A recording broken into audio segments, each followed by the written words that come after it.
first 9 that we see on the card for the Blues. So you said it, Yaudy Ramirez, the second baseman leading things off. In the 2 spot, Jack Hopko. 3rd, Thomas Ehlers. 4th cleanup is Gianno Merlonghi. There's a ground ball to the 3rd baseman. Castellani goes to 1st, and 1 pitch, 1 out for Drew DeLucia. Ideal start for the man out of Franklin Pierce. That's the way you want to start it, especially with a righty leading things off. DeLucia has struggled historically against lefties, and, well, Bristol's only got 1 of those in the lineup today. First pitch that reaches the glove of Lewis is high and out for a ball to Jack Hopko, who had a historic year just a few miles away at the University of Rhode Island as he sends a base hit up the middle, get things started for the Bristol offense. But Hopko, 83 RBIs, broke the single-season record for the Rhodey Rams, and had about 4th best in the country at the end of the regional play. He really was special for URI this year and looks to be a key piece this summer, coming to today batting .250 with a home run and 4 RBIs. And I think the most important part that you got to note about Jack Hopko is that Newport didn't see him in the first matchup. He wasn't yet with the Blues, but now he comes in a major spot, has been hitting 3rd consistently in this lineup. They slot him up 1 today to switch off those righties and lefties of Yaudy Ramirez and Thomas Ehlers. Ehlers watches ball 1 outside, and a guy that went 2 for 4 8 days ago at Muzzy Field with an RBI as well in a low-scoring game where Bristol got the best of Newport 5-3, but the Gulls did a great job of getting hard contact at the plate, just couldn't find green grass as the next pitch is fouled off. It evens the count, but the Gulls on the road, obviously the struggles have been quite enormous. I mean, when you are 2nd in the NECBL in runs scored and get shut out 3 times. This is something about the games when you're not shut out. And Newport just trying to find their rhythm away from Cardines, but they'll get that opportunity tomorrow in interleague play. They'll play North Shore, but tonight a big game, especially in the Southern Division. Newport 2 games behind the Bristol Blues, who have had as good as a start as you can. 1-1 and fouled into the mitt of Lewis, who makes the squeeze for strike 2. I like the thought of this 1-2-3 that Bristol's got going today. Yaudy Ramirez has been a very solid contact guy. We talked about Hopko already and his impact on the team. And then you mix in Thomas Ehlers in the 3 spot, give him as many at-bats as possible, especially with how well he performed against the Gulls last time around. Half-hearted swing from Ehlers keeps him alive as, yet again, seeing the slider from DeLucia likes to work with the fastball as well as a bit of a splitter that when he can get for strikes can be very dangerous to any opposing hitter, as he was phenomenal in his last start against Valley. Both appearances coming off the Blue Sox, so first time taking on another opponent for DeLucia as he'll continue his battle versus Ehlers, who was the Little East Conference Player of the Year for Keene State. A phenomenal season, 426, 7 home runs, 48 RBIs. How about a slugging percentage of .675? Impressive stuff from the junior out of Salem, New Hampshire. DeLucia sits down Ehlers for out number 2. Yet again, going with the slider, this time upstairs. Thomas Ehlers, a huge hack at that pitch. Loved what he saw, but just a little bit too high to get to it. This is going to be another dangerous guy that Newport will have to deal with today, though. Gianno Merlonghi leads the team in RBI so far this year. Batting .300. 2 weeks into the season is Merlonghi. Played his last 4 years at Central Connecticut State. Now testing the waters in the transfer portal, as most players are, it seems nowadays. Nearly 70% of the Blues roster is currently in the portal, some of them beginning to figure out their offers and things of that nature, but still the portal has been a monstrous come up. And talking to Coach Coombs earlier in this year, I asked him, he's started coaching the Newport Gulls back in 2005, coached for 11 straight years, and then has come back every other year, it seemed. Coached in 18, 24, coming back for the first time back-to-back years since 2014, 2015. I said, what's the biggest difference that you've seen? As a single to the right side for Merlonghi, he puts 2 runners on for the Blues with 2 away in the top of the first. And it wasn't the way the players played. It wasn't the talent. It was, he said, this little thing called the portal. And because as a coach, he faces it every single day with his players deciding where they're going to go next, especially if you have a big summer, you're going to have coaches calling you, especially early on in the year when you have that window open for all players. He'll shore up by the end of the season, but early on it's a lot of pressure on the organization, on the coaches to try to help these players out, especially when they're just trying to meet them, getting to know them. It definitely is a fascinating part to the whole transfer portal situation. I mean, you speak of the devil of the portal. You got another guy in Nate Lincoln who just played 4 years over at Marist, was a very solid player for the Red Foxes, and now he enters it for a grad season.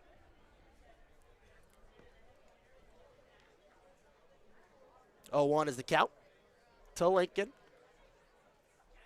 Breaking ball outside, he holds off.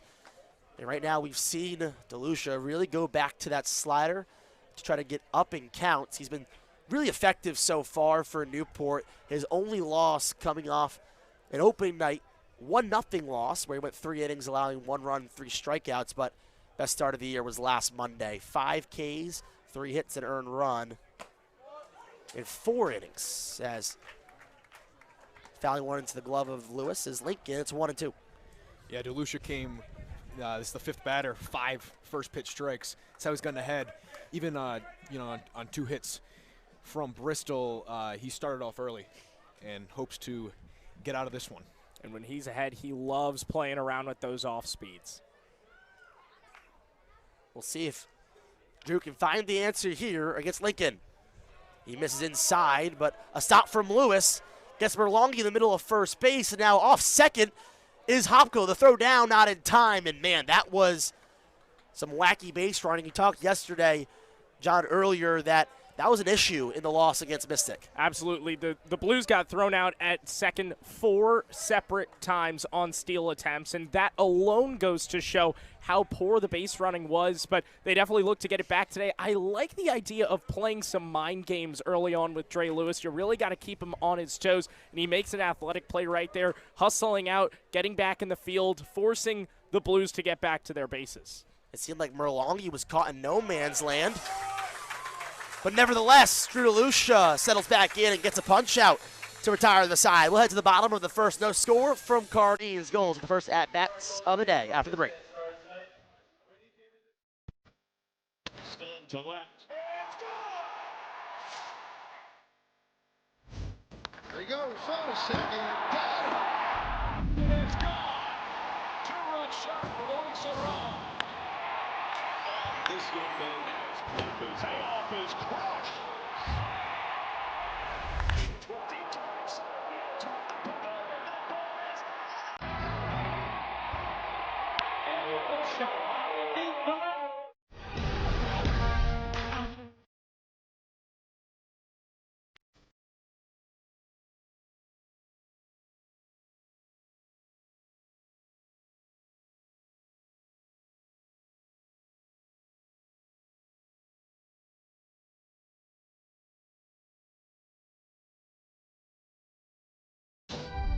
Yeah, it's 1 on 1 shot, now the future is yours. 2 hits, not enough to take the lead in the first for Bristol as Newport will face off against Brandon Yegish for the first time today from the left side. High 80s, fast spin. Elson put 5 good innings of work together. Again, using the breaking ball to get ahead of goals hitters, to retired goals hitters, and then Cole Richardson yesterday for the Waves. Same formula, really got out in front of Newport, and they struggled early on against the Waves.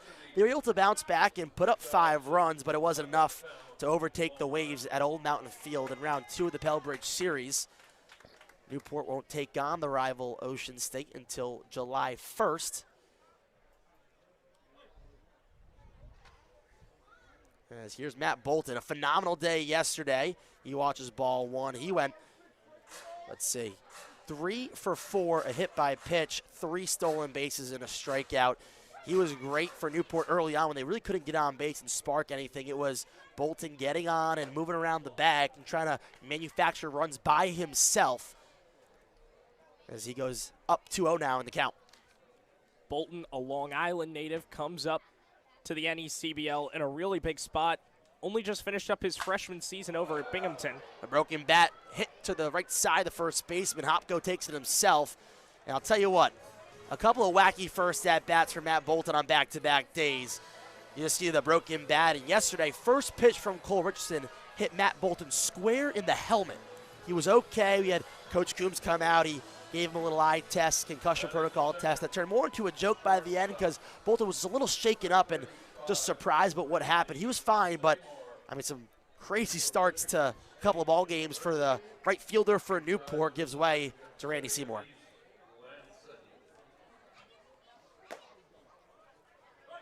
And he watches strike one. 366 on the year, a home run and 6 RBIs, a former NECBL All-Star himself from last season and an NECBL champion at that. Watches a looping breaking ball upstairs. His account evens up. You know, Randy Seymour, 15 hits, leads the team. He's the anchor of the defense, and Drew DeLucia is one of those guys you can kind of call him a pseudo-captain. Seymour in that same boat. Yeah, you see JT Landwehr over at third. Finally took a step back, but for the first pitch you saw to Seymour and the whole Bolton at bat, he was pretty much playing on the grass. Definitely some speed in the first 2 here for the Gulls. Then it gets a little slower as we get to Browning, Kraska. But keep an eye out for that. Especially Bolton, who loves to swipe bases, and you never know if the leadoff man could throw one down the third baseline. If he plays it correctly, you could find yourself with an easy infield hit. So maybe Bristol looking out for that. We'll take you through the defensive alignment following the 3-1 to Seymour. This is Landwehr's first time in quite some time playing over at third rather than on the pitcher mound. Backdoor breaking ball finds a home in the mitt of DiMucci and over the heart of the plate for strike 2. The count fills up. Out in the outfield, Gianno Morlonghi in left, Thomas Ehlers in center, Nate Lincoln in right. Talking about JT Landwehr at the hot corner. At shortstop, Luke Nomura. Yaudy Ramirez at second, Jack Hopko at first, as downswinging is Seymour for out number 2. The battery mate to Brandon Yegish is Joey DiMucci out of Penn State. 2 away. Brings up Cade Brown, who hit his first home run of the year out into right field at Old Mountain Field over the temporary mesh netting they have in South Kingston. The first time I've seen that. They brought in both left field and right field fences for this summer.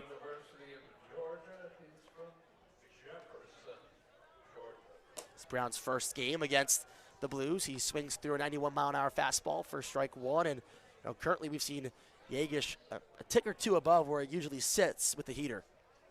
Yegish topped 91 against Mystic in his last start, and that's something that he's had to adjust to quite a lot this season. Is he only had 1 start in his first season of summer ball with Valley 2 summers ago.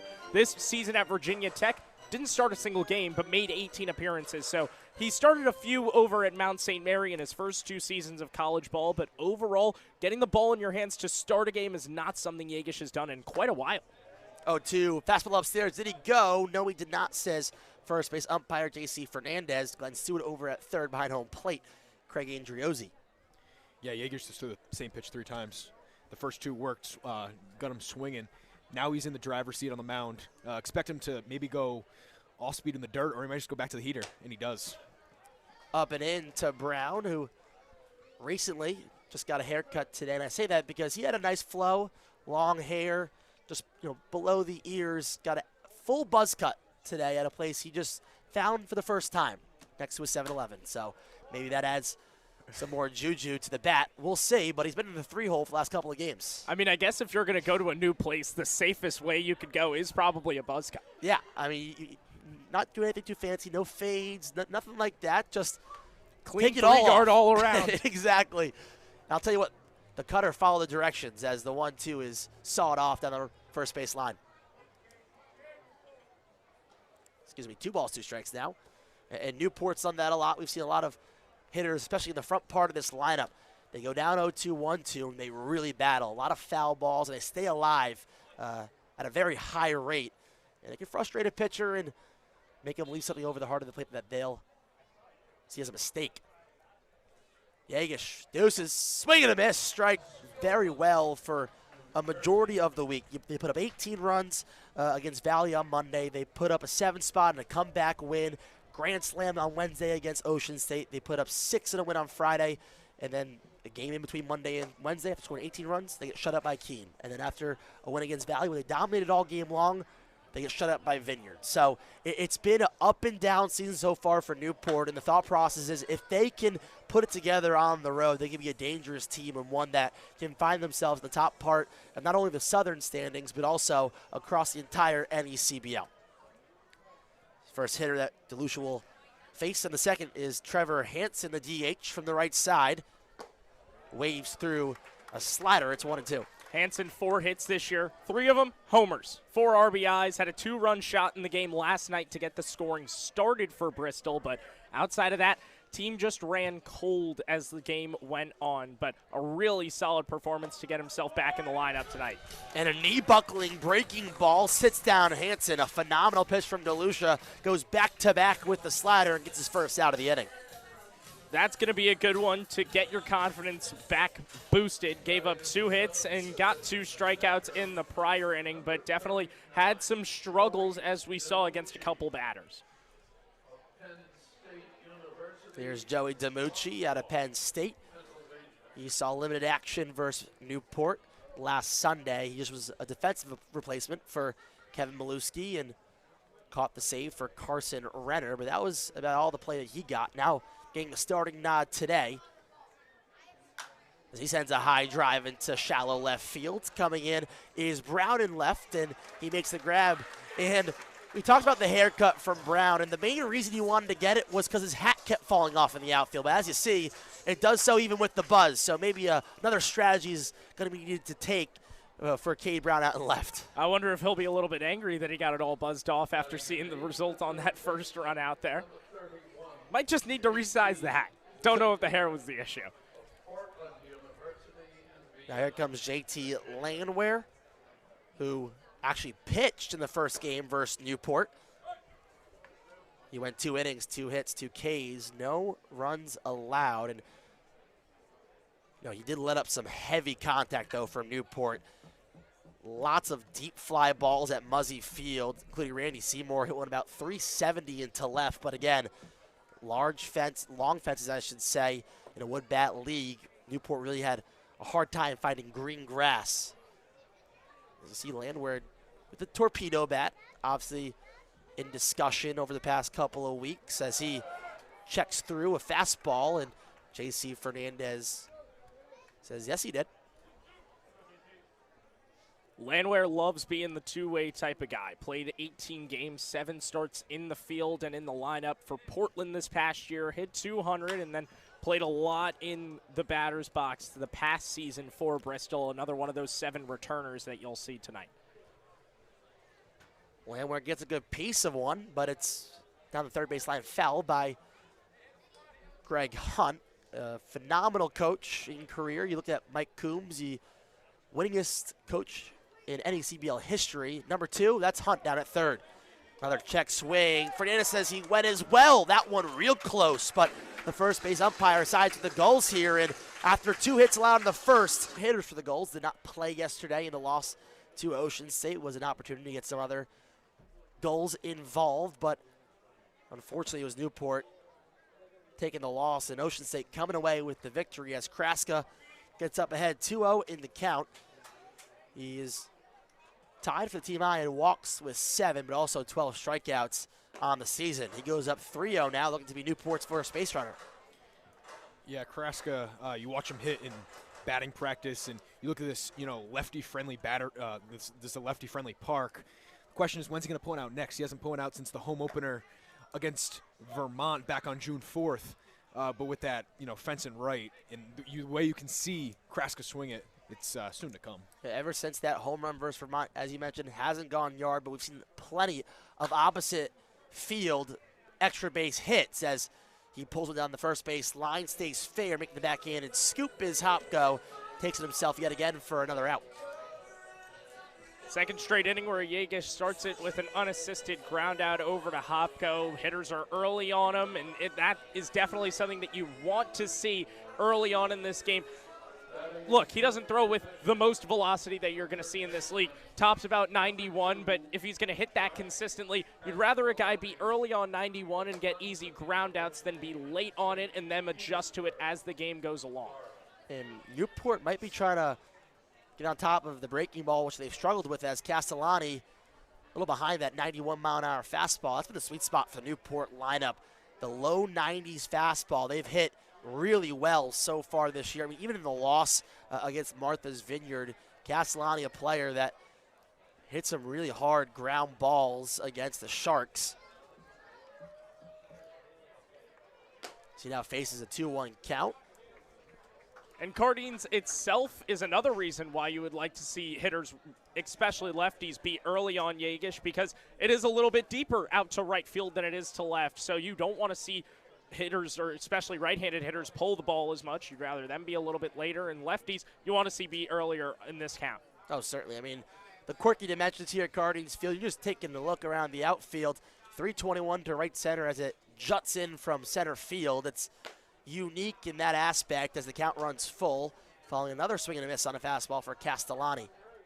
Yeah, expect Yagish to go to the slider here. He did it on that 3-1 pitch to Kraska, got him to roll over with the arm angle lefty-lefty. He could go slider here, try to get him off and paint the outside corner. It was fastball, catches the outside corner. Castellani thought it was outside, but Andriozzi behind the dish says otherwise. Out number 2 and a quick out at that for Yagish. It brings up Dre Lewis, who has been far and away the most efficient hitter for Newport. Not the most power, but he's shown a lot of it so far in the early part of the season, batting .400, team leading 9 RBIs, 12 hits on the year.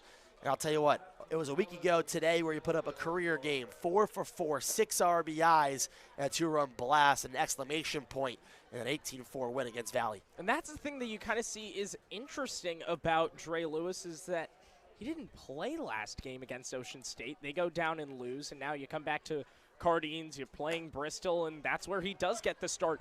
Dre Lewis is going to fit into this lineup really nicely. You face 3 straight lefties. It's going to be a difficult part of the order for Yagish, along with other Blues pitchers as this game goes along, especially when the last lefty that you're going to see is Lewis. And back-to-back sliders gets Lewis down 1 and 2. That pitch 2 times ago, really good front door breaking ball count the inside corner. Not much Lewis could do there.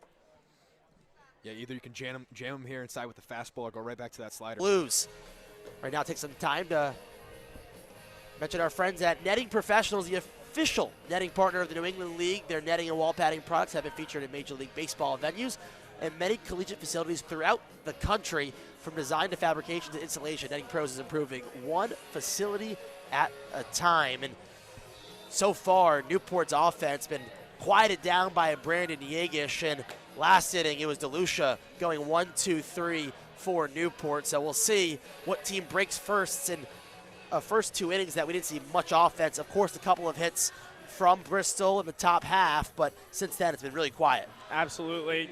The Bristol offense can go dormant at times, and that was something that you would like not necessarily seeing in last night's game against Mystic. They were hitting it pretty consistently, stringing hits together. Unfortunately, the pitching just wasn't there last night, but you want to see that hitting get back to good stretches and good graces, because that's where you win a game against a good team like Newport. Nomura, then the top of the order for the Blues as the defensive alignment for Newport in the outfield. Katie Brown in left, Michael Gupton in center. Matt Bolton out and right per usual. Josh Castellani back at third after a day off as there's a shot down past Castellani in a diving glove. It's a base hit. Rounding first and heading for second is Nomura.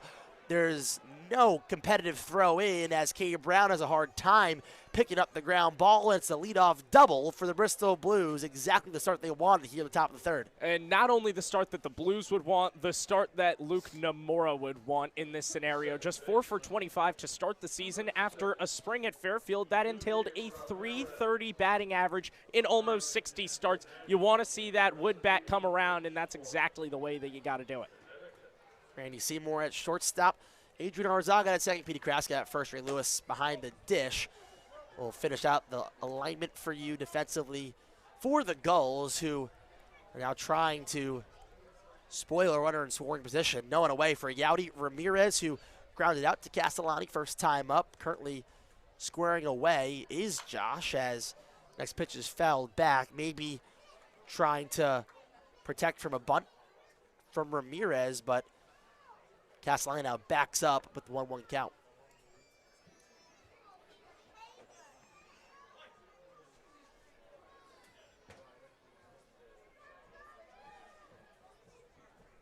Crowd certainly filling in here at Cardines Field. As Chopper down the third baseline foul will put DeLucia up 1-2. DeLucia's fastball has looked really solid today, but the second time through the order, it's going to be a little bit more difficult to consistently land it. And against a guy like Yudi Ramirez, who loves hitting against fastballs, that's going to be something that he's going to attack consistently. DeLucia up 1-2. We'll see where he goes. Takes a look over at second. Now brings home the pitch. It gets behind Dre Lewis, but right back to him. Going over to third is Nomura, and a runner on third base with no one out gives Ramirez some options here in a 2-2 count to try to get a run to score. That's big for Bristol, the furthest that we've seen a Bristol runner get in 2 innings thus far, and now all that you need to score him is a sacrifice fly. It's got to be a little bit deeper just because of the dimensions of the outfield, but it's possible. Infield in. Swing and a miss, strike 3, a key K for Drew DeLucia. Uses the slider. That's where he's gotten his money's worth tonight. That's number 5 on the outing for the Franklin Pierce Raven. Yeah, I'm not too familiar with Nomura's speed over there at third, but some coaches will say anything to those middle infielders, you're going right to third base or to the corners. Well, Kraska's not in, so anything to the right side will score him. Anything to the left side, it's going to be a close play at home, especially with Seymour's arm there at short. Infield in for Newport. Hopko swings through what looked like a bit of a splitter from Drew DeLucia in the dirt. That's 0-1 with 1 out. 90 feet away is the potential first run of the ball game in the form of Luke Nomura, who doubled to lead off the top of the third. That pitch in the dirt gets away from Lewis, heads to the netting, but staying put is Nomura. He probably had a chance to score, but you have the netting right next to the dugout. It gets away from Lewis, but is able to keep the runner at third. Could Nomura have gone and almost made it in? Likely, yes. However, that one didn't skip too far away. Dre Lewis was all over it, sprinted over there immediately. You could see that mental clock ticking for Luke Nomura. He decides to stay back, and not a bad decision. You'd rather keep that runner on the base path, especially with one of your best hitters in that lefty box right now. Hopko singled his first time up. It sends a ground ball down the first base line, but foul, so the count moves to 1-2. And man, would this be a big out for Drew DeLucia if he can go into the next at-bat with 2 away and the runner on third still. It gives your infield some room to relax. They'll take off the grass, go back to the dirt. This is a big pitch incoming here for Drew. DeLucia in a really difficult spot here because your infield has to play in and try and make that play at home, but Jack Hopko hits the ball so hard that it's going to be a bit easier for him to run a ball past an infielder. There's the fastball. Chopper to the second baseman, Arzaga. It won't matter. He'll take it to the first himself, but the run scores. So a ball to the right side is able to play the first runner of the ball game, and Bristol has a 1-0 lead here from Cardines. Textbook, all that you needed to do. A productive out, scores the run. Nomura comes across, and now you leave this game in the hands of the other Bristol bats, along with your hitting, which has consistently looked pretty solid. A bit of a blow-up last night, as we've mentioned previously, but ultimately it's really nice to try and score, or not try to. It's really nice to score first, put yourself up, and now you're really in the driver's seat here. You're rare for you on the scorecard, as there's a fly ball sent into left field. Brown ranging to his left. Hat stays on the head. He makes the grab for out number 3, but not before Luke Nomura and the Bristol Blues put up a 1 spot in the third to take the first lead of the ball game. To the bottom of the... And he said that the team just needs to be firing on all cylinders in order to have a successful season. Back to you guys in the booth. Veronica, thank you so much. It definitely is true. Not only firing on cylinders all season, but especially against the Bristol Blues, who can beat you a number of ways. Newport already down 1-0, and the bats have been quiet so far. 7-8-9 for Newport. Gupton sends a hot shot to Landwehr at third, who makes the scoop like a seasoned pro, and on to first for out number 1. You never would know he's a two-way guy because of how well he plays the field, and also at the dish, not a hard out. An easy out, I should say. That is the stuff that you love to see if you are a Blues fan. A hard hit ground ball over to third, and at the hot corner, Landwehr makes that play with ease. A scoop up and a throw across the diamond that would make him look like a seasoned vet over at third, like you said, Gavin. Now here's Seth Dardar, who played in his first game yesterday. Started for the Gulls, went 0 for 5, but put some good wood on the ball as he swings through a breaking ball to start his at-bat. Played at Kansas State this past year. Caught up with him before the game. His career's been riddled with injuries and really just trying to find a groove, and played a full season with the Wildcats and had an unbelievable year in the Big 12. Batting .330, an all Big 12 honorable mention. 12 home runs, 42 RBIs, ended the season on an 8-game hitting streak, and in that stretch batting .411 for a team that made its way to the Austin Regionals. But Dardar entering the portal, and now an LSU Tiger, who is a team that is one of the last standing in Omaha. Dardar also looking for his first hit of the season. This is his 6th at-bat, and the lefty-lefty. Going to be a tough time to get that first hit with the way Yegish is moving so far. But he's up 2-1, hitters count. We'll see if Dardar can become the first Gull on board, as Yegish battling back with a fastball in the outside corner. We right now see Dardar with his left foot on the back right corner of that lefty's batter's box. He's close to the plate and deep. 2-2. Breaking ball is walloped into right field. It falls for a base hit. And Dardar becomes the first runner aboard for Newport here in the bottom of the 3rd with 1 away. First hit of the season in timely fashion. Gets it on a nice slider right down the pipe, makes good contact with it, loops it over the head of Yudi Ramirez at second, and it drops right at the feet of Nate Lincoln in right.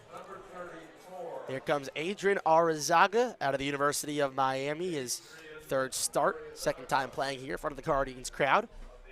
Last time he did so, went 1 for 4 with a single in the win against Valley on Friday night. First pitch he sees is a fastball over and in. It's 0-1. Arizaga did not play much at the University of Miami this year, a talented infield at that, including All-American Daniel Cuvée. But behind some veterans, was a key piece in that really great recruiting class down south for the Hurricanes. #1 prospect out of the state of Florida this past recruiting cycle. Like I said, last year's recruiting cycle at that, as we head to the point where we see the new freshmen, new recruits coming into their colleges and universities, and they find themselves in summer ball as well. 0-2 is the count as Yegish quickly ahead of Arizaga. Pitch, runner going, it's fouled into the mitt, throw down.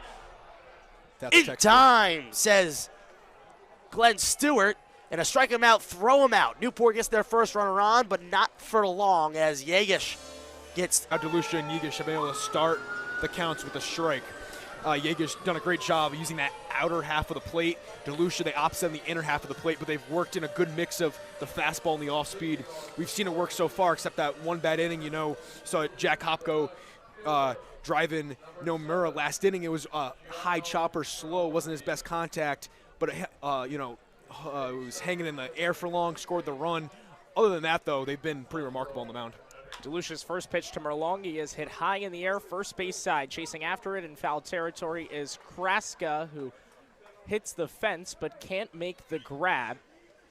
So Merlongi stays alive. The right-handed bat singled back in the first. A rising grad student, just finished up 4 years at Central Connecticut State. So it's 0-1 in a righty-righty matchup. Merlongi leads the Blues so far this season in RBI, and he's been here for 7 games. The 0-1, fastball high, misses. Yeah, it looked like Kraska fell over the tarp over there. That is in play. Obviously, the weird dimensions of Cardines make that have to be in play. Almost, face planted into the fence over there. Glad he's okay. 1-1 curveball low and away. Makes it a 2-1 count. Kraska's been a great defensive first baseman for Newport. He came in with the bat hot. Merlongi pops it up high behind the backstop. That will go on top of our into heads. the street. As I was saying, Kraska, obviously a power bat out of North Alabama, but since making the move to first, man, has he been a great brick wall there for Newport. Very reliable. 2-2 is lined down to third base. Umpire gets below it, but it bounces foul. Great That is athleticism. athleticism Yeah, right that is there. at its finest. I mean, in the slacks and the jacket, it's hard to move around and shift left to right with all of that on, but able to do so as we see a little replay. Watch out. Crazy bat from Erlonga here. We saw Kraska going to the tarp. A ball almost hit a car, and then the umpire all in the same at bat. 2-2's Nick backwards. Still deuces on the count with none out and none on here in the top of the fourth, with the Blues leading the Gulls by 1.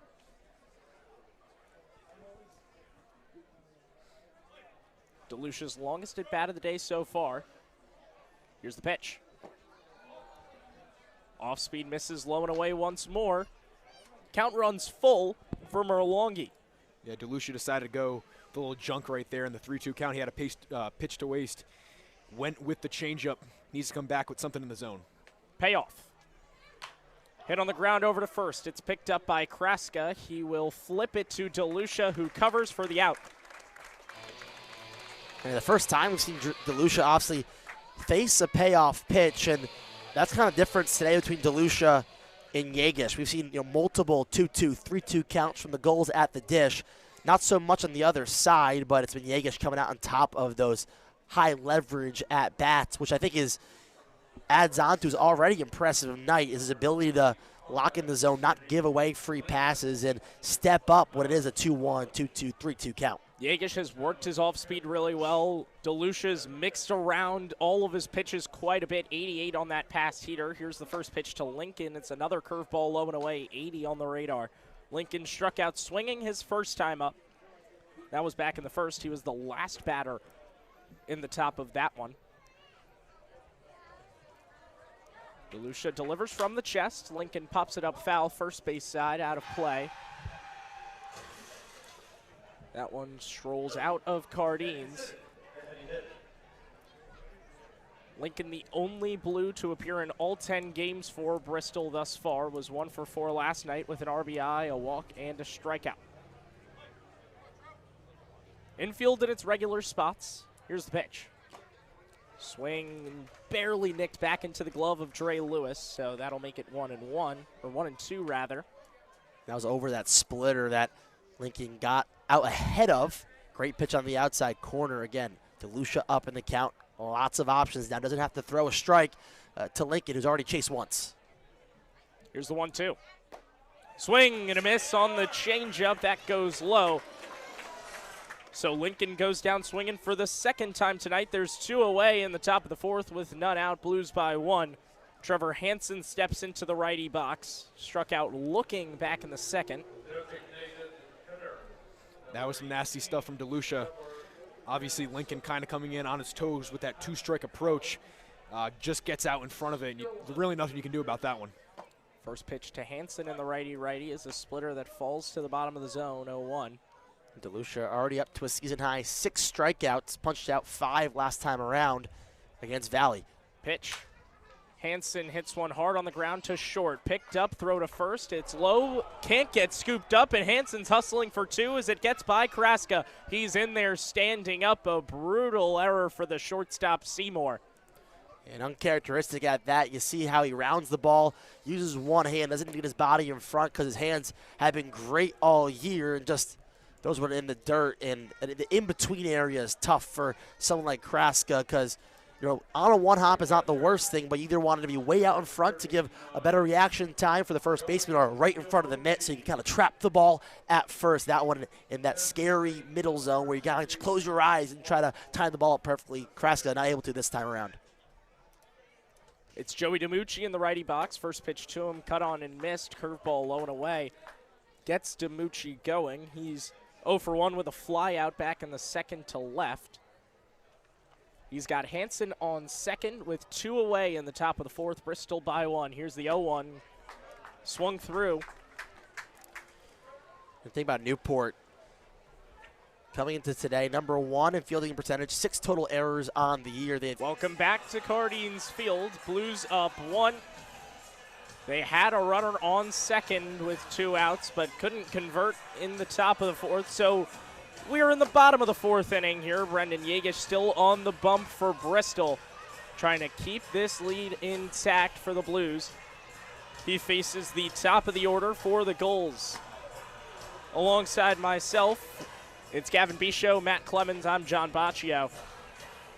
Guys, it has looked like a really good pitching duel to start things today. Still just 1 run through 3.5 innings. And what's been more impressive is Yegish facing the minimum. Newport with 1 hit, but the defense really being a spark for Yegish and the Blues, who struggled there yesterday. 5 errors.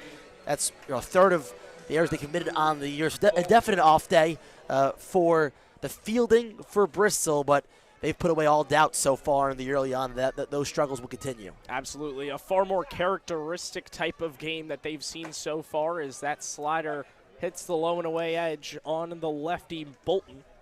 And that's been the place Yegish has been putting those breaking balls, especially to lefties for Newport in the lineup, 5 of them. 0-1 a bit more towards the middle of the plate, so it's 0-2 from lefty to lefty. A lot of southpaws in this Newport order, and Yegish has been dealing with them well as that one gets fouled away. Yegish 3 straight sliders to start the at-bat. Bolton, a great ball-to-bat hitter, or bat-to-ball hitter, I should say. We'll see if he can battle with an 0-2 count against Yegish, who's been nasty. Here it is. Yeah. Fouled off third base side, out of play. Yeah. So we'll do it again. Matt? Yeah, Bolton in there as the leadoff guy. I know it's his second time around, but they've gone through the order once, starting the 4th with him at the top. He needs to fight here. Being down 0-2 is not where he wants to be. You need him on base with his speed. Grounded out his first time up. Yegish misses high with the slider this time, 1-2. Yegish yet to throw the heater in this at-bat. You might expect it here. The pitch. Nope, goes back to the off-speed, so 5 straight. That one misses high as well, 2-2. And Bolton's a guy you don't want on if you're Bristol, because the way he dances on the paths and moves base to base is as good as anyone else in the NECBL to this point. Again, 3 stolen bases yesterday against the Waves. Yegish shakes 4 times and nods. Pitch. Fastball runs low and gets by DiMucci, so count goes full after he had an 0-2. And it was that 0-2 slider from Yegish that was barely pieced off by Bolton to stay alive in the count. It's little pieces of content like that can really swing a whole at bat. Here's the 3-2. That one hit hard down the first base line, but it will go foul.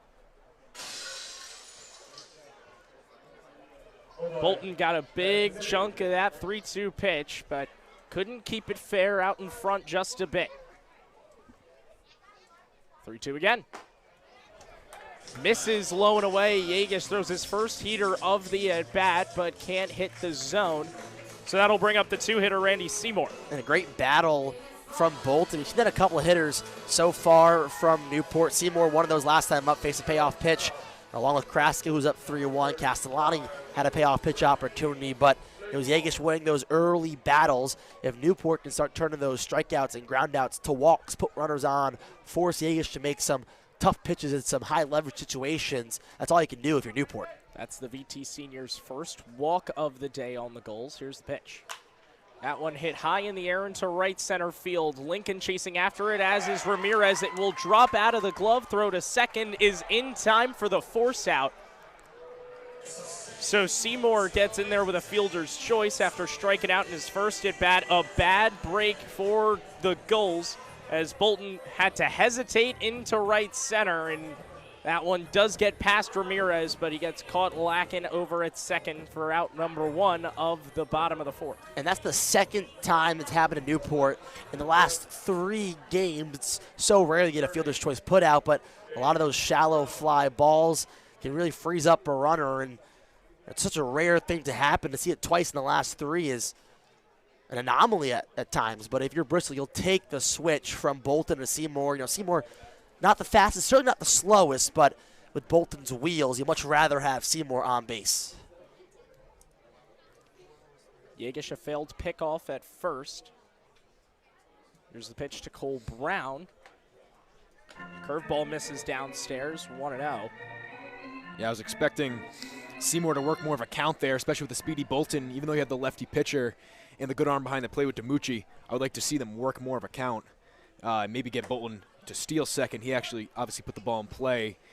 but now it's tough to, advance with Seymour on base instead of Bolton. There's speed there. Yegish lands a fastball low and in. Here comes the 1-1. Rather another pickoff at first, nothing there. I'll tell you what, it's going to be tough to pick off Seymour, although from the left side for Yegish, it's easier to get a look at the first base bag, but with Seymour's height, 6'4", 6'5", long reach, he doesn't really get picked off that often. Brown struck out his first time up. Here's the 1-1.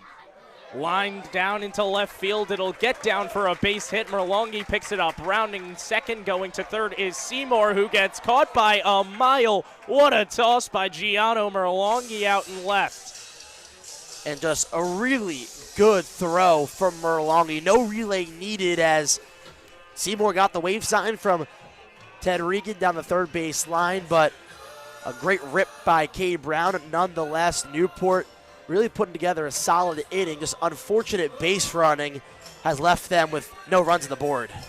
Brown does get a double out of it, so still a runner in scoring position. A small win, but a bit of a loss as he could have had two on the base paths. All credit goes to Merlongi on that one, though. An incredible toss out from left. Some very unorthodox outs for Bristol, but they'll take it any way they can. The contact starting to let for Yegish as the first pitch to Kraska runs high on the slider, and we've seen that quite a bit today. In his start against Mystic, his slider wasn't necessarily there. He's landed it a good few times in the first couple innings, but this inning around, it's been a little bit more difficult for him to keep it down. Brown on second, here's the pitch. Back to the slider, low this time. Did not go on the check swing. And Newport really struggled yesterday and the weekend against lots of vertical movement on breaking balls. You won't get that much with the slider. It's more horizontal, so maybe first time through after seeing the break and what to expect, where the ball will land, Newport has a better idea of how to get out in front of that slider. 2-0 is laced straight backwards. Caught in the fencing. Just behind home plate, that is. Kraska grounded out to first. Back in the second inning. Yegish looking for the third out. Runner in scoring position. Bottom four, 2 away. Bristol up 1-0. Yegish will look back at second and delivers over home. Slider gets Kraska going. Brings the count even at 2s. Yeah, we've seen Yegish go to the off-speed high all day above the hips. It's not, a common pitch. Usually try to go low and away with that. But, Kraska's looking big, and he gets him, in the big swing. Yegish gets set, deuces wild. Misses with that slider once more. And you can tell Newport adjusting a little better to the slider, especially after seeing it the first time around. As a hitter, you can start seeing where a pitch starts and expect where it can end, especially if you see the spin out of a hand.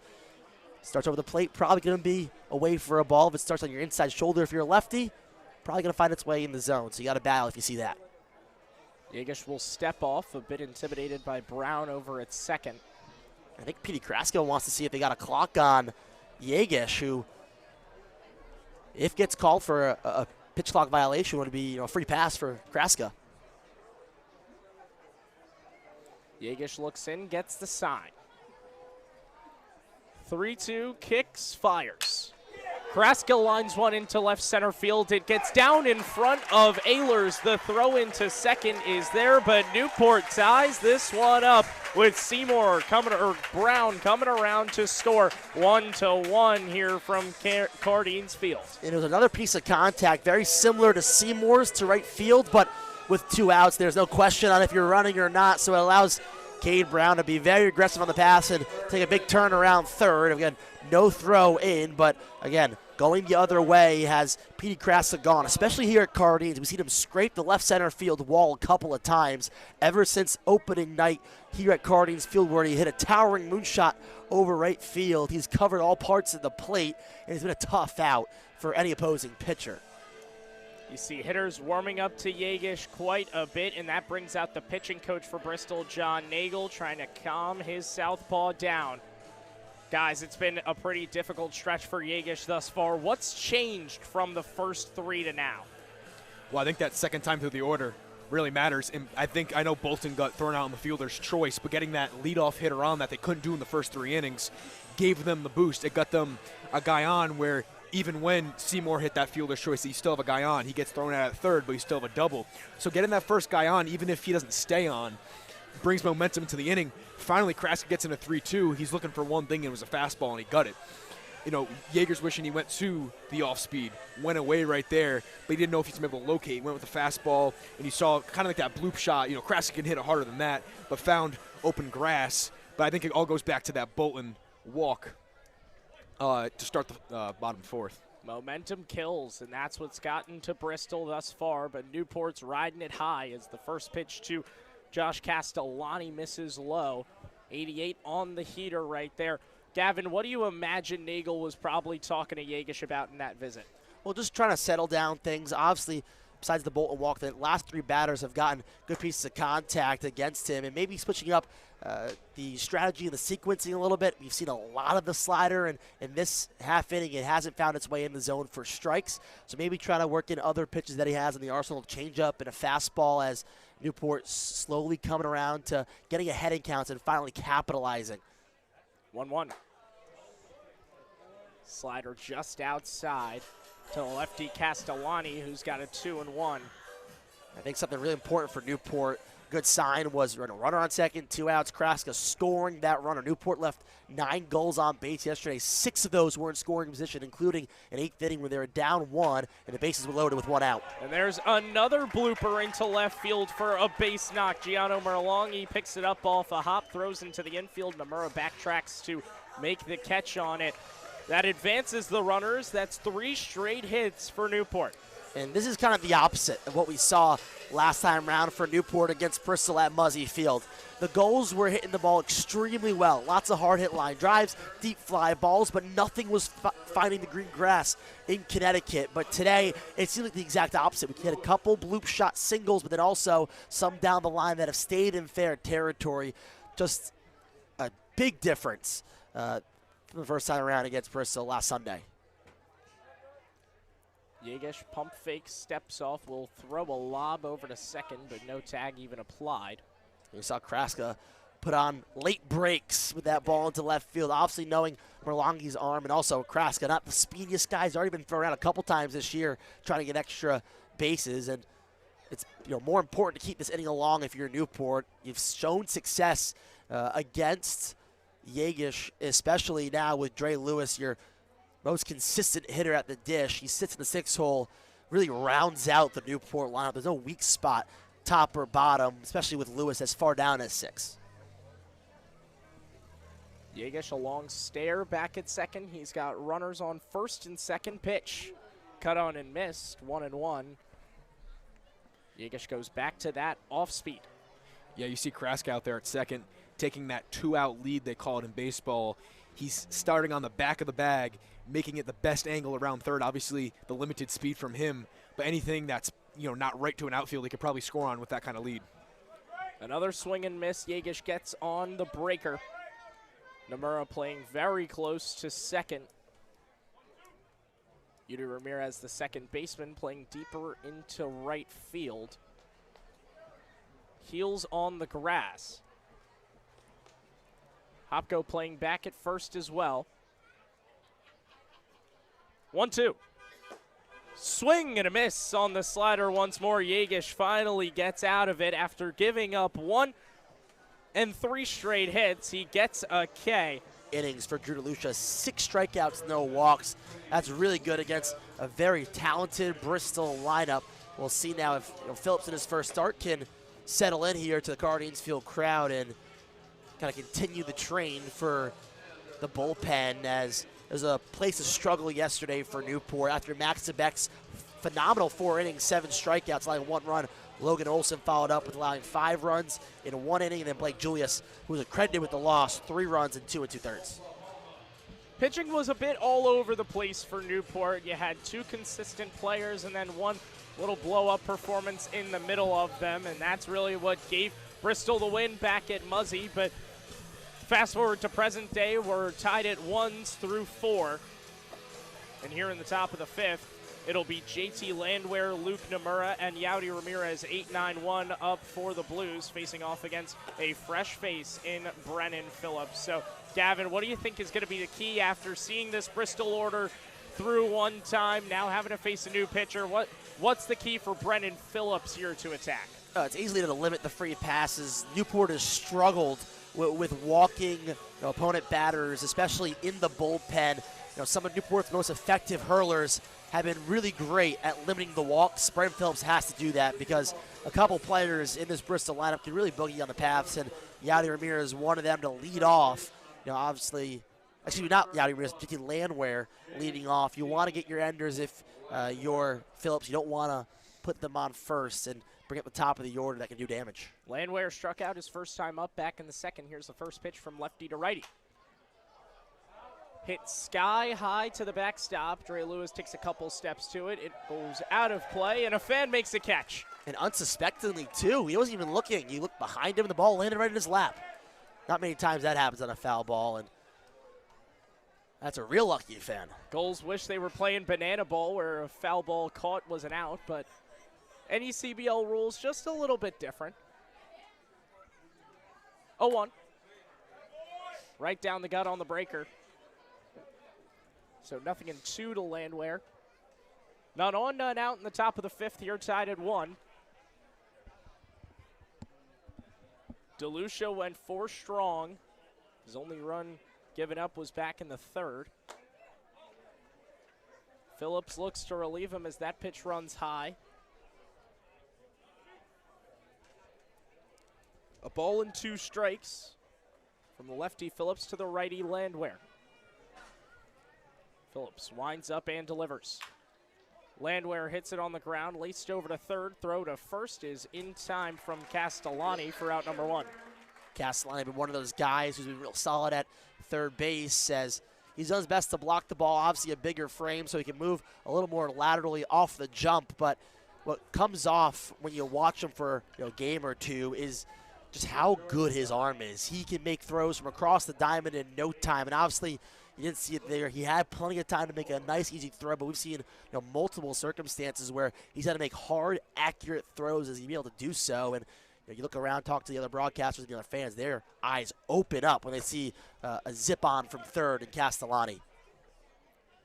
Phillips hits the outside edge to Nomura, who doubled back in the 3rd, then came around and scored on a ground out from Jack Hopko. Phillips winds up the 0-1. Chopped away foul. Yeah, the Blues obviously have the top of the order on deck with Yaudy Ramirez. It's going to be the first time you're going to see the top of the order face the lefty. We'll see how they adjust, especially with the righty-heavy lineup. But obviously we're at the 9-0 hitter here with Nomura, but we'll see how they adjust, especially with the velocity change, the spin change. 0-2 taken up and away on the heater. And he gets rewarded for it. 1-2 count. Back-to-back at-bats where Phillips has gone upstairs with the fastball up 0-2. So we'll see now if he goes back to something else here. Again, still up in the count, can spoil one else. Pitch. Cut on and missed. A breaker low and away gets Nomura hacking. That's his first strikeout of the evening on both ends, so it takes us back to the top of the Bristol order with Yaudy Ramirez, who's 0 for 2 with a ground out and a K. And both pitching staffs so far following the track that they've been on all year. Newport, 103 strikeouts coming into today, first in the NECBL, already have 4 2/3, And on the other side, Bristol right behind the Gulls, 98 Ks coming into tonight, 6 strikeouts, all from Yegish and 4. 2 away in the top of the 5th with none on. Newport and Bristol tied at 1. First pitch to Yaudy Ramirez goes all the way through the zone on the breaking ball and hits the bottom, 0-1.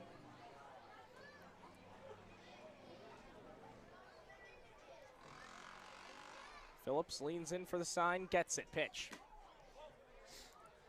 Ball low and away. seems like Phillips, first time seeing him, it's the changeup on the outside corner that's been really effective against 8-9 in the Bristol lineup. Now, Yadi Ramirez and the top will have their fair share at it. Pitch. Ramirez lines one high and deep into left field. Heading back for it is Brown. It gets over his head. Ramirez hustling for two. The throw to the infield is cut off by Seymour. So that is a 2-out double for Yadi Ramirez, and it brings up Jack Hopko, who is the source of the RBI that got Bristol their only run thus far. And 92-mile-an-hour off the bat of Yadi Ramirez. K. Brown definitely had a play on it, but it's so tough when you get near the warning track, where actually there's technically no warning track here at Cardines Field. So whenever you're an outfielder and you got to try to feel out the fence, it's really tough to not take your eye off the ball. And K. Brown did his best to try to feel out both the fence and the ball, but was unable to, and it leads to a runner in scoring position now. First pitch to the lefty, Hopko, is a breaker that catches the low and in corner. 0-1 in a battle of southpaws with a runner in scoring position. 2 away, top 5, tied at 1 pitch. Hopko smacks it foul. Better considered the heavy hitter. Shortstop playing closer to the second base bag. Outfielders in their regular spots. Second baseman on the outfield grass. And where a sacrifice bunt led to a run. But Spizzacco has looked really solid so far this season. And he goes against a Newport lineup that was getting to Yegish towards the end of his tenure. Yeah, 5 hits for Yegish. 4 of those, coming in the last inning. So Newport, second time around, definitely had a better look at the lefty starter. We'll see if Spizzacco can have some initial dominance, just like Yegish did. Yeah, Spizzacco, obviously a little shorter, has a different arm angle from Yegish. And it's kind of unfortunate, especially for this lefty full Gulls lineup we've talked about.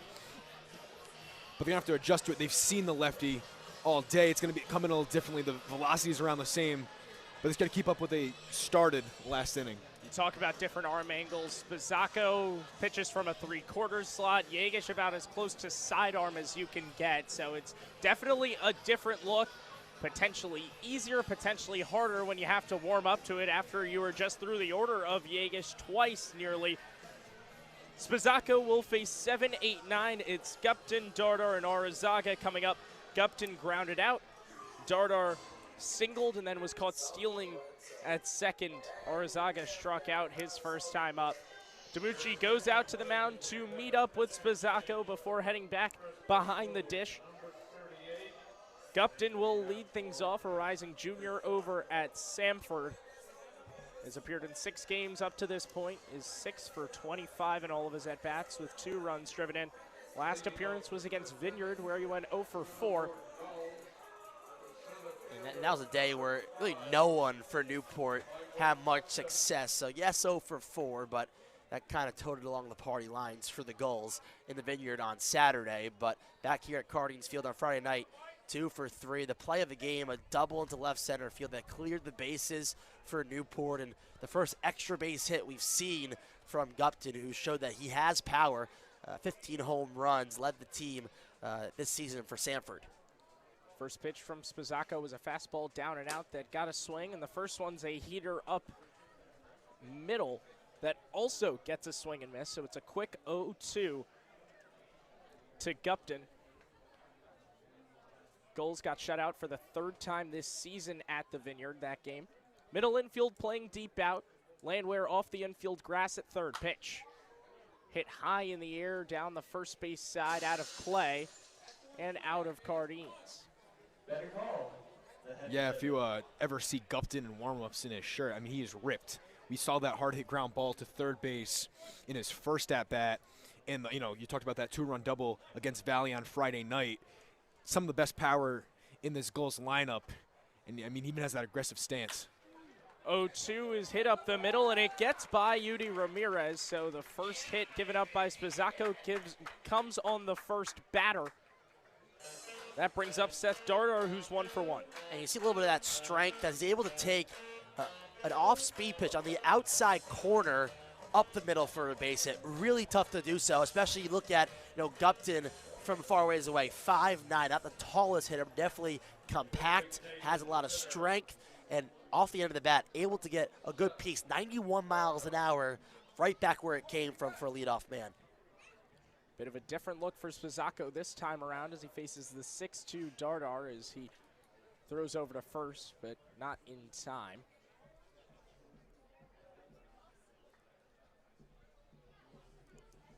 Lefty here for Spizzacco. Here's the first pitch over home. Slider misses high, 76 on the gun. And from the looks, Johnny, correct me if I'm wrong, but that slider, not as much break from Spizzacco. Also could be due to the arm slot. Obviously, when you come right from the side as Yegish does, you're going to get some more side spin. Spizzacco, too, looks over at first and throws another slider way upstairs. So 2-0, and yes, Wall, you are right that it's not as much horizontal break, largely because of the arm slot. Spizzacco gets a lot of vertical break on his slider, which definitely switches up the like angle. A slurve almost. Correct. That's why you see it's a little bit lower in velocity, but overall you're going to see that one skips away from DiMucci, who went left to start, realized it was behind him to the right side. It advances a runner. So Gupton in scoring position with none out in the bottom of the 5th. Newport threatening their first lead of the day. And this backstop is really tricky. Although relatively short, you have the wood backstop, so most balls bounce back. When it's so small, you have to hone it on one spot where you think the ball can be, and you're lost looking all around. We saw a runner for an opposing team move 2 bases after Dre Lewis couldn't find the baseball because he's looking so hard in one spot, he couldn't find the other. Spizzacco nails the outside edge with a fastball.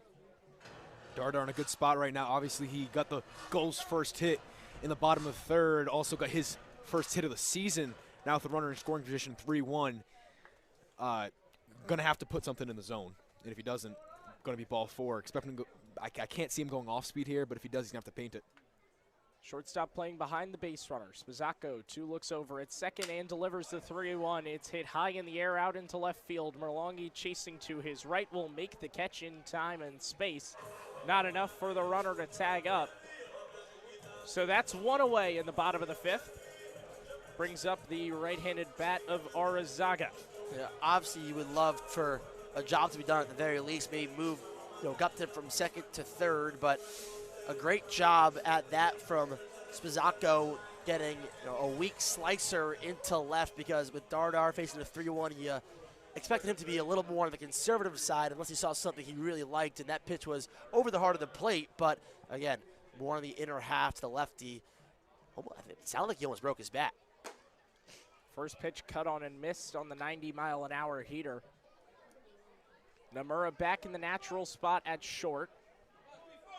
Yaudy Ramirez playing closer to second at the 4 spot.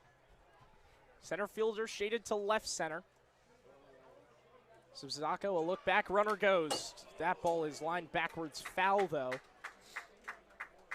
Great jump by Gupton, who is still trying to move from base to base at a good clip. He got thrown out to end the game against Keene last Tuesday, but he's gotten some good jumps this season. That was another good one. If Arizaga held back, he most likely would have had 3rd.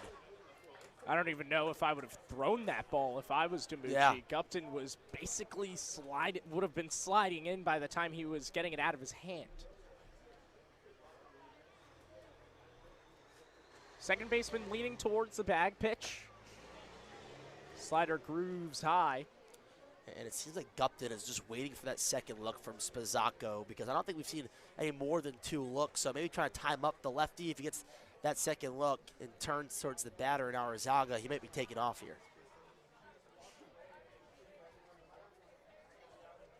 Spizzacco looks in and delivers from the belt. Fastball misses high, check swing. Did he go? No. A tough call for J.C. Fernandez to make, almost behind the pitcher's mound, a little offset towards the second baseman, Yaudy Ramirez. So, although close, a tough call to make. for the umpire out there in the field. Spizzacco, the 6'1", 210 lefty, just played 3 years at Central Connecticut State, currently in the portal. Here's his 2-2. Runner goes. DiMucci, throw down to second. Is it there? Yes! Michael Gupton gets thrown out at third in a really close play. Guys, what'd you think?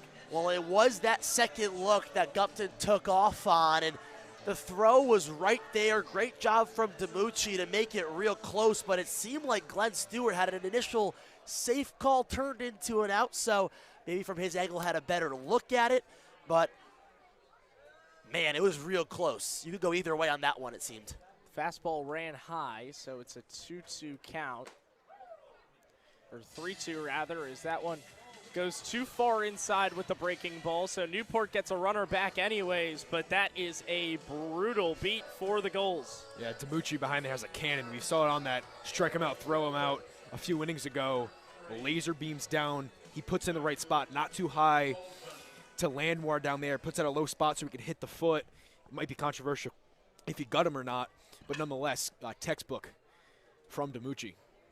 He started most of the games behind the dish for the Blues after Dean O'Neill went down with an injury against Martha's Vineyard. He's dressed for the first time since that second game of the year. So positive signs out of the Blues dugout. First pitch was chopped foul to the first base side by the leadoff hitter Matthew Bolton, who is 0 for 1, a ground out and a walk. Pitch. Slider hits the inside black. Bolton turned his back to it. Yeah, it's a tough pitch to hit, obviously, if you're Bolton. That's probably as far in as you can go and get the call if you're Spizzacco, but, I mean, A1 placement against a really pesky leadoff man. Bottom 5, runner on first, 2 away. Newport and Bristol tied at 1. Spizzacco tries a slider in the same spot, but can't curl enough inside. Yeah, it might have been a makeup call there. It looked like the same exact spot, especially with 2 strikes. I'm surprised he didn't ring him up.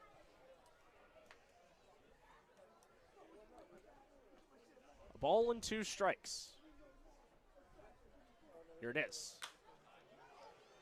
Hit high in the air, foul to the third base side. And you know Bolton is going to continue to battle. That's how he got on. He was down 0-2 against Yegish's first time up, drew a walk, and although thrown out on a fielder's choice, kind of sparked that inning for Newport where they were able to get that first run and tie the ball game up. Spizzacco looks in, gets the sign, kicks and fires. Fastball upstairs, 2-2.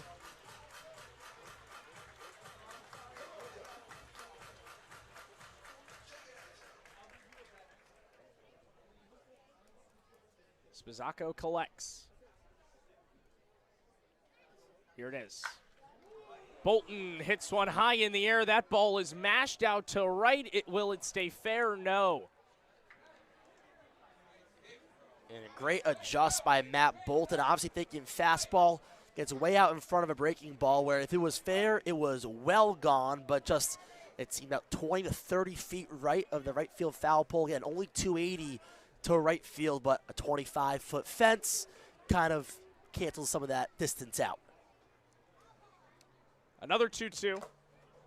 Bolton cuts and barely gets a piece of it. It bounces into the dirt, so we will do it again.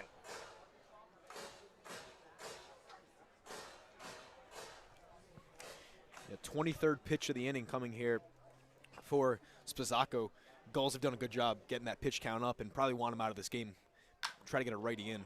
2-2 is laced into left field. Namuro is playing closer to second, so it gets through to left for a base knock. That's back-to-back base runners for the Gulls, and it brings up Randy Seymour. And Bolton winning the 8-pitch at-bat with a great piece the other way.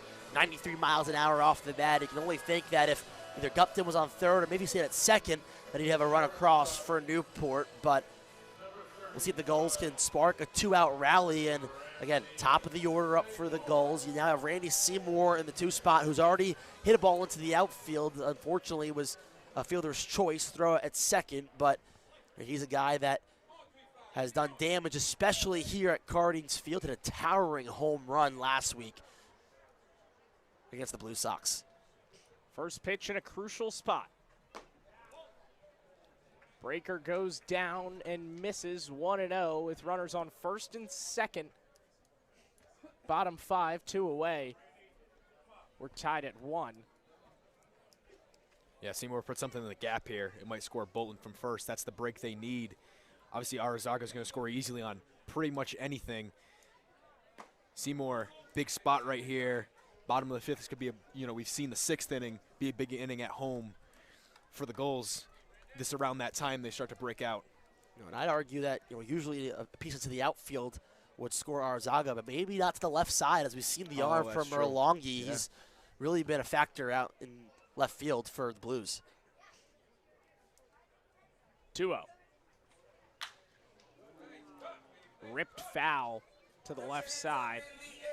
And Seymour had a season-high 3 hits versus Bristol on last Sunday, the first matchup, including a pair of doubles, and both of those were big fly balls that surely would have found their way over the left center fence here at Cardines Field. If he can replicate some of that magic, Newport would be really happy with the result. Lefty pitcher, righty batter. Here's the 2-1. Seymour hits it that same side, but this one rolls foul again. A little less foul, closer to the third base bag. Seymour thought he might have gotten away with a weak ground ball that got through what could have been extra bases, but now has to go back up and battle yet again. This time the count evening up. Great job for Spizzacco getting back any way you can against the top of the order for Newport. It's a job well done. We'll see if he can finish the deal against Seymour here. Spizzacco on back-to-back breaking balls has gotten Seymour early and just a bit less early. We'll see if he changes up the pitch on the 2-2. It's lined back foul. That one would have been straight at us if there wasn't a fence protecting. It might have been right at you, too. That one was coming close to us here in the booth. Yeah, Merlongi kind of playing in an odd spot. That Cardines left field line just keeps bearing left. Not a good spot for him to be. So, as we've seen Seymour go down that line twice, if he does that, that's like almost another gap. Down the goals, limiting them to only a lone run. First pitch from the lefty Phillips to the righty Ehlers is a strike on the low side with the breaker. We've seen guys hit the ball hard, just not hard enough to get it out. We've only seen 2 extra base hits thus far this game as that 0-1 misses away. Yeah, and for the Gulls, it's that second and third time around the order they're starting to break out. Obviously, as a manager, you want your team to be playing consistent innings 1 through 9, but at Cardines all year, it's been that second half of the game, that second or third time through the order where they start to break out and almost put up a run there. Seymour had an RBI opportunity. He came up short, but it's there better than it was the first 4 innings or the first 3 innings, I should say, where it was just 1-2-3, 1-2-3, 1-2-3. 2-1 is cut on and missed. Phillips yet to throw the heater this at bat on the 0-2 Ehlers, who struck out and flown out. Here's the pitch. Cut on and missed once more. Phillips gets his second strikeout of the evening to start things off here in the top of the 6th. Been really impressed from Phillips so far in his first appearance, just locking it in and kind of taking the ball from Drew DeLucia and being as efficient on the mound. Throwing 88, 89 miles an hour with the fastball, but the changeup has been really good stuff as well so far early in this outing. Gianno Merlongi steps into the righty box, a single and a ground out in his 2 at-bats. First pitch to him. Yeah, remember, this is still Ehlers, Merlongi, Lincoln, Hansen. These are the first guys to still see the lefty. This is their first at-bat against them since, they only saw DeLucia in their first 2, so it's still an adjustment for them. 0-1 is barely nicked down the third baseline. It looked like it hit the leg of Merlongi, but I guess not. It just dribbles in front of the third baseman, so no call, and it looks like there's going to be a ump is going to call everything back. I think Andriozzi put his hands up. It looked like he was saying foul ball throughout the process. There's going to be a meeting here between the umpires because from my first thought was the ball was down the line, but then I heard foul ball a couple times from Andriozzi, but obviously the quick speed of Merlongi was able to force no throw from Castellani. We'll see if it stands. Yeah, to me that one looked like it had hit off the foot of Merlongi after the initial bounce, but he was out of the batter's box pretty quickly, so we'll see how this meeting between umpires goes down. Guys, based off the way that this matchup has gone so far, what does either team need to do to break out? As we see, the call is safe. It did not hit off of Merlongi, so it's a single for the cleanup hitter, and it brings up Nate Lincoln, who's 0 for 2 with 2 Ks. But, guys, back to the original question. What needs to happen for one of these two teams to sort of break out in this matchup? Well, I think for Newport, it's cashing in with runners in scoring position, not running into outs. We saw it hurt them last inning for the Gulls, and so just keep putting runners on, and timely hitting is going to be crucial in any game you play in, but especially bouncing off a game where you left 6 runners on base in a game you lost by 4. You were down 1 going into the 8th. You had bases loaded, 1 out, and you couldn't score. That's what needs to happen for Newport. Sure, big flies and home runs are great, but in close ball games, how can you manufacture runs and score runners from second and third? Yeah, and for Bristol, I think it's getting these middle or top to middle of the order guys on base with less than 2 outs. Nothing worse than being a 4 or 5 hole hitter and coming up with nobody on. You're in that spot to drive runs in. We come up with not even a runner on first base. It makes it a tougher job. It almost takes away the purpose. They just did that. Merlongi got on, and now Lincoln has something to work with at the plate. Phillips's first pitch started high, ended in the middle. A 5-run 6 got them up to 7 runs. So 6 runs, I should say. So this has been the inning where Newport has made their money's worth here. It's going to be Spizzaco's job to keep that quiet here against 3-4-5 start. Spizzaco blows a heater by Cade Brown, who leads things off for the Gulls here in the bottom of the 6th. The double and a strikeout on his day so far as he swings and misses at another fastball low and away. And you talk about the bottom of the 6th being where the Gulls call their name in a 12-10 thriller right here in Cardines last season. They scored 7 runs in the bottom of the 6th inning against the Blues. Pitch. Fastball runs high this time. A ball and 2 strikes, and you could already tell Spizzaco has settled into this game quite a bit more than he was last time out. Yeah, for sure, and he's already up 1-2 on the only righty he has due up. After this, it's 3 lefties, so if he can get out, maybe stop that 6th inning streak that the Gulls have had in the last few games at Cardines. There's a 4th straight fastball. This one gets fouled off. So another 1-2 to Brown, a rising sophomore at Georgia. Stands 6'2", 210 in that righty box, facing off against the lefty pitcher. Here it is. Cut on and missed on the breaker. The first one of the at-bat gets him going. That's the 2nd K for Spizzaco, and it brings up the 4-hitter, Petey Kraska. And just really tough if you're Cade Brown. You see a lot of the fastballs, and then you have to switch eye levels. Even though you might be on time, it's hard. That hand-eye coordination, getting the bat to the ball, especially getting twisted up from the left side, is even harder. So a great first sequence and at-bat if you're Spizzaco, but doesn't get any easier now facing Petey Kraska. Spizzaco starts his 2nd AB of the inning in the same exact way as the first. A slider low and in, this time to a lefty batter in Kraska, who is 1 for 2. An RBI single his last time up as he rips one foul first base side, and it's barehanded and caught by the first base coach of Newport. And I'll tell you what, similar play on Saturday. Keegan Kelleher out there, the intern on the right side. He has been phenomenal all year for the Gulls. A big piece to their scouting department, but also making plays at first, showing off the bare hands. 1-1. A breaker misses down. 2 balls and a strike to Kraska. Middle infield playing deep. Yeah. Corners in their regular spots. Hopko a bit closer to the right field grass. Pitch. Kraska nicks it foul behind him. Yeah, Kraska looking for a fastball. He drove in the only run in the 4th on a 3-2 fastball. Now looking for another fastball again with 2 strikes. I don't know if they're going to give it to him. They haven't given him to the last 2 pitches. Might go back to the off speed on that outer half of the plate. You can see the catcher's position. 2-2 is smacked foul first base line. Gets by the glove of Hopko. None on and 1 out here in the bottom of the 6th. Newport and Bristol tied at 1. Been that way since the 4th. Bristol took the original lead, and the Gulls responded.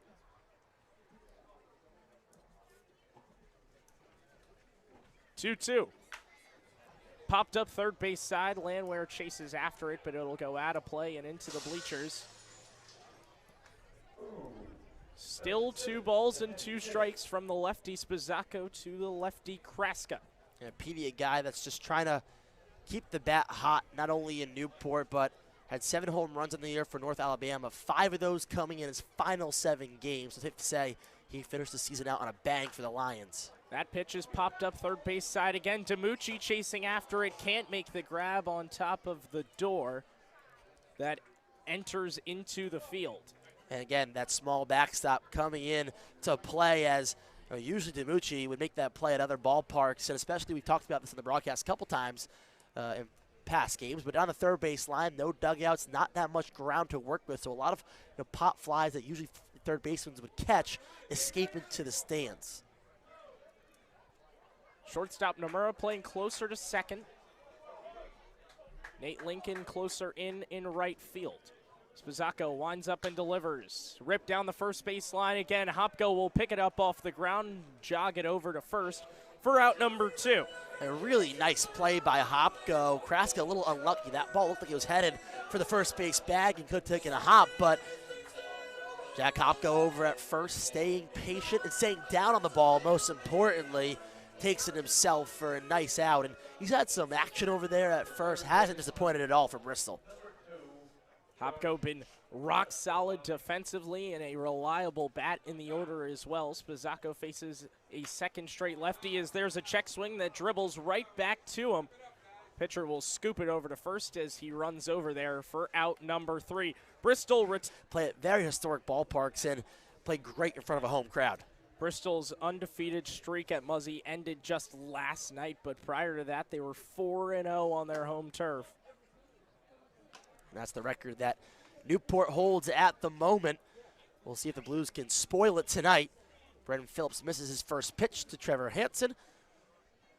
Due up DiMucci and Landwehr as that next offering is fouled off. The count evens up for Phillips, who his 3-pitch mix has been working really well. I mean, after following DeLucia, who allowed 1 run and 6 hits, Phillips has only faced 7 batters. He faced the minimum last time out for Newport as the 1-1 escapes. Yeah, Hansen and DiMucci, the 2 guys in the order that haven't faced Phillips yet. Then you get to Landwehr, who's in the 8 hole. He was the first one to face Phillips. If you can get these 2 guys on, then you get a familiar bat. Or a familiar arm that Landwehr has seen. That's the approach for the Blues right now. 2-1 is slapped the other way. Coming in is Bolton, camps under it, and makes the grab for the first out of the inning. And Matt Bolton, he's been phenomenal in the field all year long. He's got great feet, very fast in the outfield, but also an even better arm. It can get really quick into the bases and the plate if needed, and we saw a little bit of that last Sunday versus Bristol. Escapes my memory here, but the Blues had a runner on first, and there was a base hit into right field. The runner was going on the pitch regardless, and Bolton almost had that runner tagged out at third. That's a good of an arm he had, a good throw he had against the Blues. But back here to the gameplay, 0-1 to Joey DiMucci, who's 0 for 2, searching for his first hit of the ballgame. Gavin, you talk about guys with good arms. DiMucci fits the category. He's been spectacular defensively, and his bat has really been coming around in recent games. You've seen him thrown out 2 goals already at 2 different bases. One at second, and most recently, Michael Gupton a few innings ago at third on a controversial call. Yeah, one thing I like about the NECBL versus NCAA baseball is you almost get 2 different starts with the first and second pitcher. For Phillips and Spizzacco, they're if he finishes his inning, that'll be 3 full innings for both of them. And that's almost what you see out of a normal NECBL start. Obviously, these guys don't want to go up on their pitch count. Again, they are still affiliated with a college team. And you see the difference when they might go 5, 6, 7 innings in the spring versus, 3 or 4 in the summer league. Especially early on in the season, you're not going to see a pitcher go more than 4, maybe 5. But once we get into July, maybe August for those playoff teams, you look to see some pitchers go 6, 7, maybe 8 innings, as there's another ball over to right center field. This time it's Gupton calling off Bolton to make the grab for out number 2. And that's going to be a big part as we head into this NECBL season and dive head first into the middle of June here, as play has been underway for now 2 weeks, is how your starters start to stretch out their appearances from the standard 3 or 4 early on to 5, 6, and if you see any signs of struggle as you go further into games, or if those arms can lock down and be as efficient as they were early on. Exactly. At the end of the day, it's a showcase league, and a lot of these guys, as Landwehr gets plunked, a lot of these guys are only going to go so long in their first couple games, and then once teams start to figure out their rotations and their bullpens and who's their consistent closer, that's when you'll see guys begin to go longer, especially as we near playoff time. Yeah, as guys try to fit in their roles, managers going to find their guys. For like Jack Hopko for Bristol, it just feels like 2 weeks ago he was playing down in Louisiana for URI in the regionals. Now he's already playing summer ball. That was like 2-3 weeks ago. So managers are also trying to find roles for these guys versus your average college team where you have the whole school year to, find your starting roles. So I think they do a good job at, opening up the play. And as Gavin said, as you get into the late July, early August, that's when, you kind of have your definite starting lineups in rotation. Yeah, Hopko took a week for his mental after the regionals, but after that he was right back in the swing of things. Not missing a beat was Jack, already a single today and an RBI as well, but here comes Luke Nomura, who doubled. He came around to score the only run for Bristol back in the third. Got a little help from a wild pitch to do so. It's 0-1 after the hit by pitch to Landwehr. That time, fastball on the black on the outer corner. Quickly up 0-2 is Phillips. 1 on, 2 away in the top of the 7th in a 1-1 ball game. Brendan Phillips trying to keep it that way. The lefty kicks and fires. Misses outside, changeup, 81 miles an hour. Solid spot. Don't want to leave one over the heart of the plate. He's been going outside, especially to righties. From the left side, that arm side run just escapes a couple inches away from a righty bat. It can be really dangerous if you paint it in a good spot. Yeah, Phillips went with a slide step there. Instead of bringing the knee up, went right to the plate, a change of pace. Good take from Nomura, especially slide step and the changeup. 2 changes of speed compared to the normal, wind up with a fastball. A 1-2, that one just misses the outside corner. This time fastball for Phillips. Now the count evens up. 2 balls, 2 strikes, 2 outs. Runner on is Landwehr. Doses. Flayed over to the right side. Foul. We'll do it again. Nomura's got such a great eye for the plate. Had a .440 on-base percentage this past year at Fairfield, and he's already had 5 walks this season in the NECBL. An all-MAC first-team selection, bat .332 for the Stags this year. 14 home runs and 52 RBI, so can knock in runners as he hopes to knock in Landwehr, although on first, if he finds a gap, could do the job. We'll do the 2-2 over again. And it's hit into right center field. And dominant pitchers for Newport, at least they hope them to be so. Dorito had a rough start his first time around against Mystic, but he was testing out a lot of new pitches. But a goal vet can do damage on the mound. But now we'll see some action from Nick Kane. He'll face Dre Lewis, Michael Gupton, and Seth Dardar here in the bottom of the 7th. The final line for Vincent Spizzacco, 2 innings, 2 hits, no runs, a walk, and 2 Ks. Yeah, good look here for the Gulls lefties. Finally a sigh of relief, a righty in the game, and nothing special from Kane here. Normal windup over the top. Not too much movement, but he does come with a velocity. Sits low 90s on that fastball. So let's see what Lewis can do here. First time the Gulls have seen a righty all day. 3-0 count to Lewis. That pitch misses inside. A couple of close misses at that. If you're Nick Kane, that puts a leadoff man aboard for Newport in a 3rd straight inning. I was going to say prior, I'm a little surprised, I guess is the word, to see Nick Kane in the game right now, because last night the big issue with him was really just his control. He walked 2 different batters, gave up 2 different hits, and in those innings he was, yes, getting some tough close calls, but on the first batter he sees it's a 4-pitch walk, and now that's 5 straight balls that miss for Kane. I mean, It's a difficult look, and I'm not saying I don't trust him by any means. He's been phenomenal for Bristol this season, but bringing him in for a second straight day in this big of a matchup is tough. You see some frustration brewing on the mound as he stretches out that right arm is Kane, as Gupton had to get out of the way on that heater, 92 inside. It's 2-0, so 6 straight balls. You imagine Gupton watches a strike first against Kane, who's trying to settle into this appearance. Wave and a miss, and surprising hack at that, but this Newport coaching staff has been very hands-off with this hitting approach. Not necessarily hands-off, but they don't want to pressure the hitters. They know what they need to do to succeed, and there's a piece into right center field. Going back to the outfielders, Lincoln, he makes the grab deep into right center field, making his way all the way back to first is Dre Lewis, and just unlucky if you're Michael Gupton. About 20 feet to the left, that's way over that jut at 321 in right center field, but it tails away from the righty batter, and fortunate is Kane and the Blues to keep it a 1-1 game. Gupton thought he had all of that one. You could see him start to strut a little bit as he walked over to first. 100 miles an hour off the bat on the 92-mile-an-hour heater. So a really tough break and an even harder hit ball.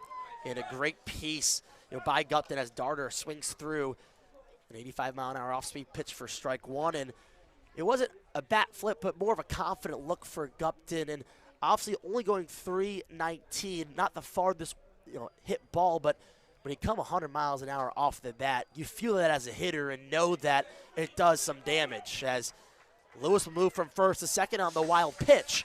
And now it's a 1-1 strike to Dardar with the runner in scoring position. Tough break for Kane there as he just spikes that one in the dirt on Dardar, who's 1 for 2 today, a single and a fly out, but some good contact thus far for the LSU transfer.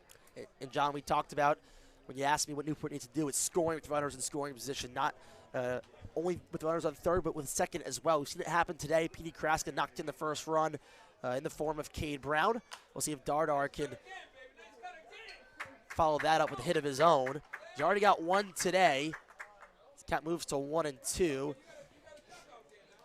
Yeah, Gavin, I played right field here about a month ago in high school baseball. I could tell you that 348 run to that right center triangle is the longest for any position. Obviously 360 in center is the longest by feet, but where the right fielder plays, it's so shallow out there. Yeah. That's a long run. Lincoln got there in time, kind of made the catch as he was slowing down that run. That's a tough spot to hit it if you're Gupton. If you went left center with that, you might be able to burn Merlongi out there with how they're positioned. Certainly interesting way to play right field with it 280 to right, 340 to left, right center, and then it juts in. You kind of your own box, and it's almost a football field out there, it looks like, where you're all by yourself, and it's a big rectangle that you got to defend. 2-2 misses upstairs, and that one gets behind Demucci, so a pass ball. And a wild pitch moves Dre Lewis from first to third. Now Seth Dardar. The job is a lot easier with the payoff pitch incoming, where you can get on base, the infield comes in, you can hit a hard ground ball, maybe find a gap through the infield and score a run for Newport.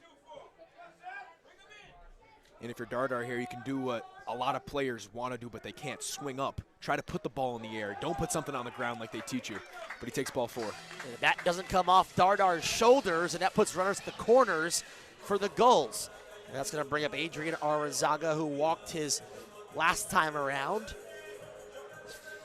First time facing Nick Kane. It's going to be interesting to see how Arizaga digs in versus the righty, as there's going to be a pitching change, it looks like. Yeah, manager Greg Hunt has had enough. And, I talked about how Kane's struggle last night was control, and he's already walked 2 batters. Not surprised to see Bristol go to the pen already. You had a great thing going in Spizzacco. I was surprised to see him get taken out in the first place. And now, not to say that Kane's been playing necessarily bad, but still not even off a full 24 hours of rest. He's an interesting call in, and now Bristol kind of pays the price. They've got runners on the corners, and they have to bring in a whole new arm.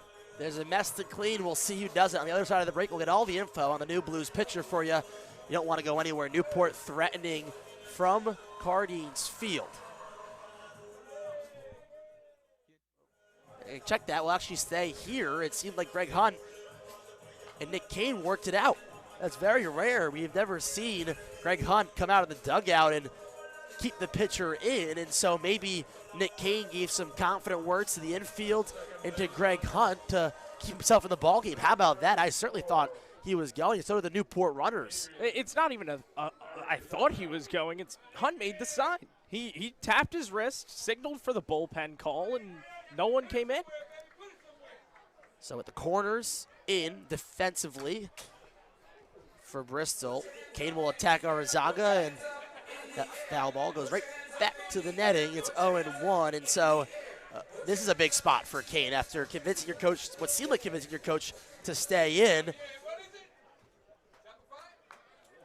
We'll see how Kane can perform here with runners in the scoring position. A half-hearted swing from Arizaga. Foul down the right field line. Now it's 0-2 quickly. And so if Kane is able to retire Arizaga without letting up a run, you look like you're a genius if you're Greg Hunt, believing in your players. Or the opposite. Exactly. It's really heads or tails as Arizaga fouls another one off. And so he's been on the pitches from Kane, just hasn't straightened it out yet. Yeah, I expect Dardar possibly be in motion with 2 strikes here. Kane's going to be only looking at the plate, not really worried about him. With first and third, you might not even see a throw from DiMucci with the speed of Lewis on third. There's a chopper to the shortstop. Nomura on to second for 1, on to first, not in time. The Blues can't turn 2, and that plates the second goal's runner. Dre Lewis scoring, and Newport takes their first lead of the ball game. The part that I found most interesting about that was, it was something I wanted to bring up before the pitch, but even so, Nomura was playing so close to second, and when you've got a righty bat in, you would think it's Yudi Ramirez who's going to drift a little bit closer to the bag. And, well, you could see that kind of fails in that case where the ball gets pulled. Nomura would have had a way easier double play to turn.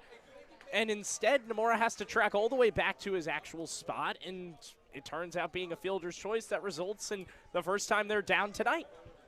Arizaga gets his second RBI of the year, and a big one at that. As Bolton now, the leadoff man, watches ball 1. And that's all you had to do if you're Newport. I mean, a hard-hit ball, and with the middle infielders back off to try to play for a double play. You mentioned it, not directly towards second base, a little offset, so it allows Arizaga some time to move down the base paths and beat out a good throw from Yaudy Ramirez, who made it real close. Although high to the first baseman, Hopko, it was really a close play. Arizaga able to leg it out. Hopko stretched it out well, did about as much as he could. Just a really tough double play to turn. And a high pop fly slicing down the left field line. It will go. Is that fair? It is. Rounding third is Arizaga. Overrunning was Merlongi. Adrian will score. Standing up at second is Matt Bolton. And I don't know if Merlongi got that ball lost in the lights. He ran all the way into the bullpen, and that ball falls a half a foot right of the foul line. Yeah, there was some. And it looked like it landed in fair territory. There's going to be a meeting here. But that one was a wild overrun for Merlongi, who's played great defensively today, and a potential miscue leads to another run. Based off where I saw it bounce in our view here from the booth, it looked like it was definitely fair. I would assume that's the conversation that they're having right now. We've got to look at it. So you can see Merlongi way overplays it. He's in the dugout by the time he sees it land. And you can't get a good look because, rightfully so for our camera people, to track the fielder, he overran it by 20 feet. A wide margin, and then the weird part about it is that it bounced towards Merlongi, so it had some odd spin on it where as soon as it came down, it went left. And so they're going to call a ground rule double. So Arizaga's going to move back to third, and I think that's a confusing call if you're Newport because, yes, Merlongi made his way to the bullpen, but the baseball certainly didn't. There is a cutoff, as you see on the left field line, where if it goes in the bullpen, they call it double. I think the question is, I believe it did roll into the Did bullpen. it? Well, Okay. because you never saw Merlongi fully come out until Sure, the throw. sure. And it gets closer the farther you go down, so maybe that's what happened. Yeah, exactly. I think Merlongi overplaying it is actually best case scenario here outside of obviously catching the ball, because since he overplayed it so much, it rolled into the bullpen, forced it to be a ground rule double rather than a run scoring. Yeah, and I'll tell you why Merlongi did that. I mean, he overran it, no doubt, but he was overplaying the baseball because when you're playing left field, you have a left-handed batter, you see the tail. It was tailing that way. The ball started about in line with the light pole in left field. The tails overran it way too much. I don't know if he lost it. And looking at the replay, it definitely went in the bullpen. At first, it seemed like a normal bounce, but, man, that took a massive kick into the bullpen, not just a little blip to the left, because that ball was hit really high. That had some English on it. It moved its way about 10 feet to the left. Matt talks about the tail on it, and you saw the spin roll that way as well. As soon as it hits the ground, it goes straight left. And now it seems like we'll have that pitching change, and with runners in scoring position, the new arm is going to have to take care of Randy Seymour. We'll see who it is after the break. Don't go anywhere. Best hitter, hits leader. It's a big matchup right here in the bottom of the 7th. Randy's over 2 with the hit. 2 strikeouts, though, as he watches ball 1 way outside, but 94 miles an hour. You see that velocity from Emmons. And this is a big spot for Newport because you have runners in scoring position. You're trying to make up for the loss yesterday after leaving so many runners on, and it could be a big opportunity to pull away from Bristol in this ball game. 1-1's fouled. Made 19 appearances out of the bullpen, 3 saves, 3-2 record, 3.67 ERA in 27 innings pitched. So a very efficient job and a great job for Towson this past spring. And you mentioned he's testing the waters, going to the transfer portal after a great year. You don't wonder why. You don't wonder why, I should say, as though 1-1's fouled back. I mean, he had a great year, 27 Ks to only 11 walks, and halfway through his college career, he's got a lot of potential going for him. Absolutely, and you talk about improvement coming with time. Well, that's exactly what Kyle Emmons has exemplified. His freshman year, nearly an 8 ERA, got that down to just about 3.5 in his sophomore season. 1-2 is your count with 2 away and 2 runners on, both in scoring position to Seymour. Upstairs, it fouls off the knob, and Emmons catches a break, as those are one of those pitches where most likely would hit a batter, but just because Seymour's honestly ready for anything with 2 strikes, he's got a battle, he turns the knob and it catches a piece. And obviously, you don't want any hitter getting hit in the hand, potentially getting injured, but for the game's sake, it's just one of those unfortunate plays that keeps a pitcher in the at-bat. Yeah, I like what Emmons has been doing. That's 3 straight heaters. You have to go at Seymour here. You hypothetically have first base to walk him, but as a reliever, you just want to get that out as quick as possible. 2-strike pitch coming. 1-2 misses outside. The count evens up. 2 balls, 2 strikes, 2 outs. 2 runners in scoring position for Newport. Arizaga on third. On second, it's Bolton, who just doubled in the last at-bat. Emmons' quick, twitchy windup makes his fastball even more difficult to see. His arms don't necessarily flail around, but it's a bit hitchy. 2-2, cut and a miss as Seymour goes down swinging for the 3rd time this evening as Emmons gets out of it and cleans up Nick Kane's mess, but the Gulls still able to score a run but leave 2 runners on. We at the top of the 8th, Newport with 6 outs to play with to try to get a win here against Bristol. From Cardines Field, back to you guys in the booth. Your one-stop shop for all your sports. Thank you for your work all night long, Veronica. Really appreciate it, especially the rest of the crew here at Cardines Field as Newport tries to close out a Monday night victory against Bristol. The new arm is Nick Dorito for the Newport Gulls, making his 2nd appearance on the year. And although his first outing for Newport wasn't as successful as he hoped, 3 innings pitched, 5 hits, 5 earned runs, he did strike out 4, working in a lot of new pitches into his arsenal, which makes him really dangerous as a hitter. You don't know where he's going to go. He has as much as 5 to maybe 6 different pitches that he utilizes, including 3 different fastball movements. So if he can hone in on those skills tonight, it's going to be tough for Bristol to catch up. That is a very difficult thing to face, especially this deep into a game when you've seen not necessarily prototypical pitchers, but guys with the normal 3-pitch mix, whether that's fastball, slider, change, curve, whatever you're going to see.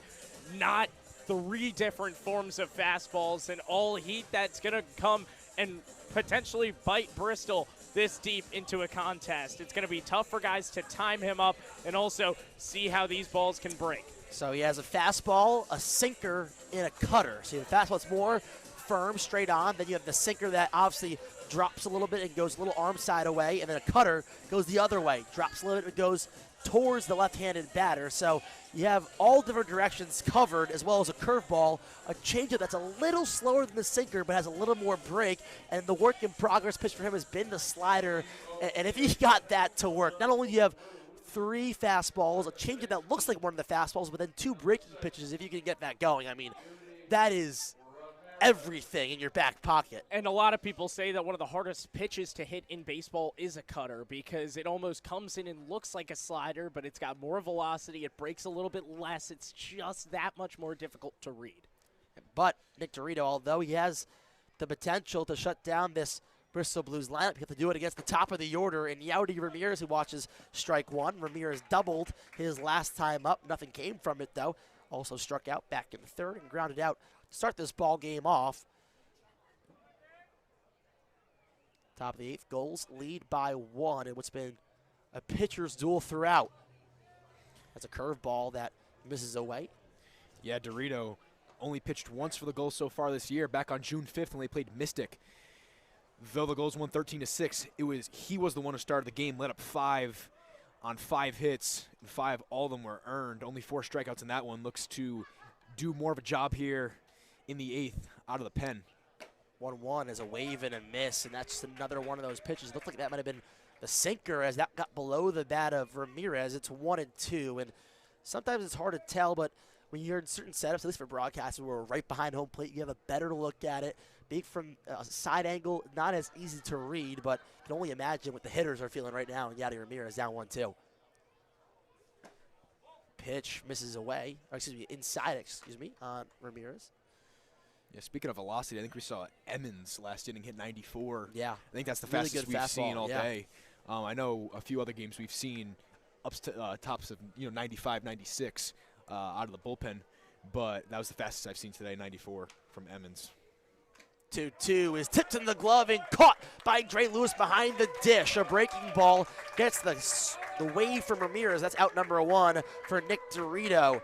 Newport 5 outs away for a win against first place Bristol. And I talked to Kean Kelleher, who down the first base line for Newport when they're up to bat, but also worked with TrackMan, gets pitching scouting reports. I asked him about Dorito, his start, and how he'll get in this bullpen role for Newport. First pitch is a breaking ball that finds the zone for a strike. I don't know if that was on the swing by Hopko or not, but just strike regardless. And he said that he wasn't worried at all. Nick was really trying a lot of different things. Newport knew that they could attack Mystic and get runs to score, and they allowed Dorito that freedom to try different pitches. And although it didn't work, he was able to get some experience, trying new things out, putting pitches in different places. And when you give a pitcher that freedom, although they don't have the best stat line, it definitely gives them confidence going forward into appearances such as tonight. And people that are going to love to see the freedom that Dorito got in his original start, those are going to be the people down at App State where he's headed next year, transferring there from UMass Lowell. I mean, what more could you want out of a guy than getting all the freedom in the world to throw what he wants to throw in his first start of summer ball, especially when he's bringing in a wide variety of pitches that he can toss them around with the best of them. 2-1 hit to the left side. Seymour can't make the diving stop and gets through for a base hit. So a 1-out knock for Hopko, his second of the ball game, as he's putting together quite the impressive day. Gives Blues a runner on with 1 away, and here's Thomas Ehlers, who did a pretty bang-up job against Newport last Sunday. And Dorito pitched in 12 games, made 1 start for Newport last summer, 18 2/3, so really knows the coaching staff extremely well, and they trust him in whatever situation they throw at him.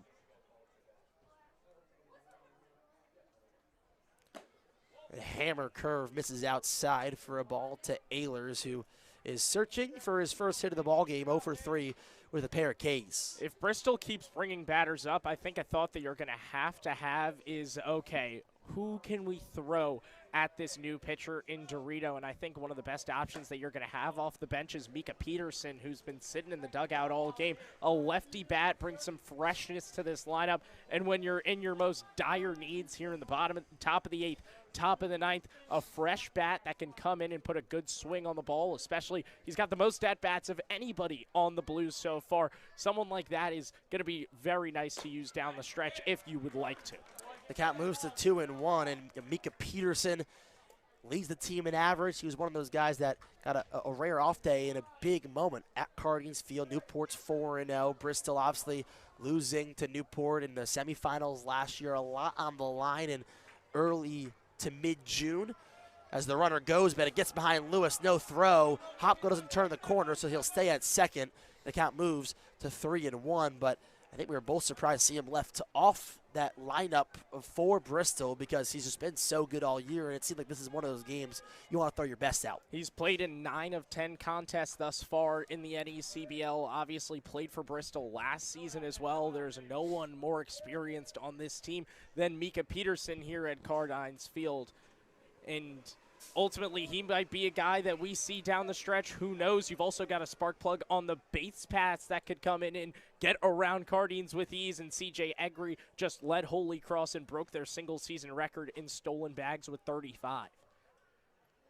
3-1 from Dorito is high and way out as it goes behind the backstop. The throw into third is in time.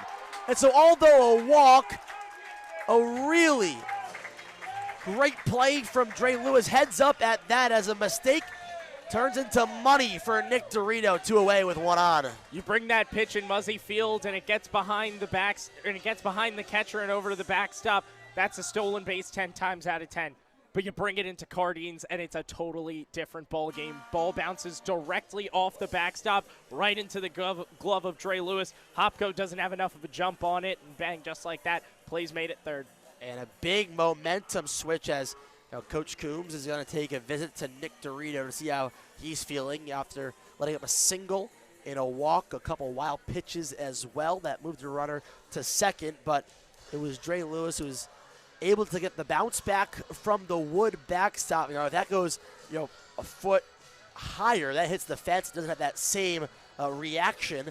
And so Lewis and Dorito really getting lucky there. And if you're Bristol, you can't do much about it. You got the situation you wanted, got the pitch high and away, but just again, each field Muzzy on last Sunday was deep, and that challenged Newport, and the backstop becomes a main challenge for Bristol as Newport cashes in on a very lucky play for Dorito and the Gulls. And one of the even more unfortunate parts about it is you bring up your only other multi-hit guy outside of Hopko in Gianno Merlonghi to the plate, who him with 2 on and only 1 out could have been lethal, but now the situation a little bit more dire. As Dorito starts off Merlonghi with a strike, 88 miles an hour on the outside corner. He goes up 0-1 and maybe pitching with a little more confidence. Believe that one was the cutter from Dorito on the low and away corner. Again, just such a difficult. Bristol team is, so insurance is important. You get 3, 4, 5. You where you want to be against the right-handed pitcher. You have Petey Kraska on deck, and then Castanelli. This is where you want to be. Get maybe a run or 2. Make this a 2-3 run ball game, and then your closer just be more comfortable on the mound. And in a game where runs are coming at a premium, an extra 1 for Newport would go a long way, as we just saw Bristol threatening, and if it wasn't for a lucky bounce for Newport, it could have been a tie ball game. Count 1-1 to Cade Brown, who's 1 for 3 with a couple of strikeouts, and that breaking ball at the chest is called for a strike, and Brown's going to take a time and escape the batter's box, try to zone back in, down 1-2 to Emmons, who's been really great in his few at-bats that he's faced Newport. A ball and 2 strikes. Emmons fires. Swing and a miss. Brown goes down. He got the hat trick and strikeouts. That brings up Petey Kraska with 1 away and no one on in the 8th. I mean, if I'm Emmons, and that's the at-bat I just put together with the use of my breaking ball, I know that Newport batters are going to see that and expect it more often. That's why I'm hammering the zone with the fastball consistently. It's blown by batters in the past. Who says it can't keep happening? Petey Kraska's a really tough out, but if you keep that fastball high, it might be a solid one.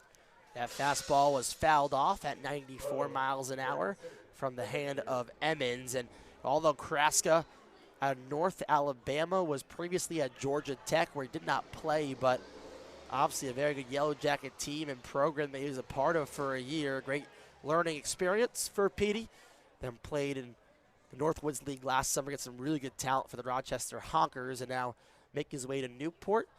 The farthest north he said he's been playing, northeast at that, from Pennsylvania, but really hasn't played any summer ball or anything in the Northeast region. And he told his coaches at North Alabama that he wanted to play in this league. In the first place his coaches pointed him to was Newport, Rhode Island, in the Gulls organization that's coming off back-to-back NECBL championships as Kraska goes up 3-1. Yeah, Kraska is where he wants to be. First time seeing the right-handed pitcher today in Emmons, first time seeing a righty in general. You're probably going to expect a fastball right here and hope he can hop on it.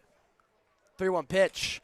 Fastball misses inside, and Kraska finally faces his third three-ball count. This time walks for the first time today and puts an important runner on for Newport in Josh Castellani, who is trying to turn a corner. He's put up many one-hit performances, but has shown in games where he can hit the ball really, really hard and just hasn't found the gaps yet. If he's a hitter that can get hot for Newport, he's going to be a tough out anywhere you play and against anyone you face as he goes down swinging on the first pitch. It's a really good tone setter from Emmons. 93 down and in the spot that he tried getting the strikeout pitch on Kraska in the prior at bat. That one misses low. Castellani 1 for 3 with a single and a strikeout today with Kraska on first. He's going to need to do some work if he wants to score that runner. Pitch misses outside. It's 2-1. Yeah, Castellani plays in a good ACC conference down at Clemson. Obviously used to higher-end baseball and more of a role guy on that competitive Clemson team. Big role for him. Try to get that insurance run in. 2-1's fouled off the mask, it looked like, of the catcher DiMucci, but it's a strike nonetheless, and the count evens up at 2-2. Castellani only played in 6 games, struck out 3 times in 5 at-bats, but that's what this summer is for, trying to get as many ABs and opportunities in a live baseball game as possible, playing in his 7th game. He's making his 30th plate appearance of the season as he fouls that one off yet again. Continuing the battle is the Clemson Tiger, and Emmons about to try to find something else to try to retire Castellani. Emmons has thrown 3 fastballs that have gotten fouled off, that is. All 3 of them have gone to the left side from lefty batters. Each and every time, batters have been late on it. That's why you have to keep on throwing it. 2-2. There's the fastball, and Castellani not able to catch up. As you mentioned, John, great analysis as all those foul balls going the other way, and why not try to break through the barn door, and this time Emmons does so with a strikeout. 94 on the radar, and I mean, you get him going way over the pitch on a low and in hitter that has been finding the zone and finding it well in this last full inning is technically what Emmons has pitched thus far. Backdoor breaking ball misses. The fastball's been quite impressive through 4 batters, a walk and 3 strikeouts for Kyle Emmons. So using the strikeout big time to his success as Lewis fouls a fastball back. That one not as far left, but just a little bit behind it is Dre, who was looking for his first hit of the game. 0 for 2 with a walk and 2 strikeouts. He's someone that has a very compact swing, so doesn't fall as late behind, but also has definite opposite field power as well. As he sends one to the left fielder, Merlongi, who slips initially, but retraces his steps and makes the grab for out number 3. Well, top of the 9th we go in this pitcher's duel, and Newport is 3 outs away from a win against Bristol, but the Blues are looking for a comeback here. It's with 2 strikeouts against the Keene Swamp Bats and looked to do more, but a rain delay took him out of the ball game. So now in a high leverage spot, looking for his first save of the year. Big opportunity against 7-3 Bristol. Absolutely, and Keene, one of the best offenses in the NECBL so far this season, so even just one inning of no-hit baseball with 2 strikeouts is always impressive to see. Obviously, you would have wished for him to go longer and have a little bit more experience under his belt prior to such a big spot against the Blues, who are, once again, the best team in the division right now. Newport trying to come back. This would put them only 1 game behind the division lead. Cropper's got to shut the door here. We'll see what he does against Bristol. He's going to face Nate Lincoln, Trevor Hansen, and Joey DiMucci. That's 5, 6, 7, combined 0 for 9 tonight. So we'll see if they can get runners on and try to spark a 9th inning rally against Newport on the road. It's a tall task, but a task that Bristol has shown this year that they've answered almost every call thrown at them. 7-3, phenomenal start to this young season. And they're on the road in Newport, potentially a place they might play at in some high leverage games down the line. This could just be a preview of what's to come between these 2 squads. Absolutely. I mean, this was, as kind of aforementioned, the conference final matchup last year, and it shaped up to be a really fun series. So it's going to be interesting to see how this one goes down the stretch, but we've already got a certified classic coming in. 0 for 3, 2 strikeouts and a ground into double play is Lincoln, who's at the dish. He watches ball 1, 92 miles an hour. Cropper sitting a few ticks above 90 with the fastball, 5'11", 100. Actually, no, that's Nate Lincoln. Cropper, 5'11" as well, 185 pounds, out of Norwood, Mass. Finds the outside corner for strike 1. This may sound cruel, but if I am manager Greg Hunt in this spot, I'm pinch hitting Nate Lincoln. He's already struck out twice, grounded into a double play. You have a reliable left-handed bat on the bench. Not saying Lincoln can't do anything in this at bat, but it's going to be a tough one. Front door breaking ball catches the corner for strike 2. Lincoln doesn't like it, but he's down 1-2 now, and obviously a little too late for that tactic. But yeah, Lincoln in his first game against Newport, 0 for 3. So still hitless against the Gulls. He did walk, though, and I'll tell you what, Bristol will take that in this spot right here. 1-2, hits to the right side, and it gets through for a leadoff base hit. So the decision to keep Lincoln in cashes in with a leadoff man aboard for the Blues. I've got no problem being proved wrong in that scenario. Lincoln finds a good pitch to swing at, gets a fastball low and away, and makes good work of it. Hits it through that 3-4 spot and puts a runner aboard. So now the winning run at the plate for Bristol. It's Trevor Hansen, who's 0 for 3, but he did reach on an error from Randy Seymour back in the 4th. Got to second base, and that's as far as he went. As Lincoln's running on the throw down, a good one. The tag not applied in time as it was bang, bang, but a great slide from Nate Lincoln puts a runner in scoring position. I mean, I went from opinionated to wrong to really wrong on that one, as here's the replay of it. He looks safe on it as well, so a close one at that, but Nate Lincoln putting in some serious work, not only in the batter's box, but on the base paths, and now gives the tying run in scoring position. And really tough for Dre Lewis, who made a great throw down to second, just 80 miles an hour, breaking ball, not as much time to get down to second base. If it was a fastball from Cropper in 91, 92, you have a much better shot at gunning down Lincoln, and with that great throw, you imagine it'd be a lot closer down to second.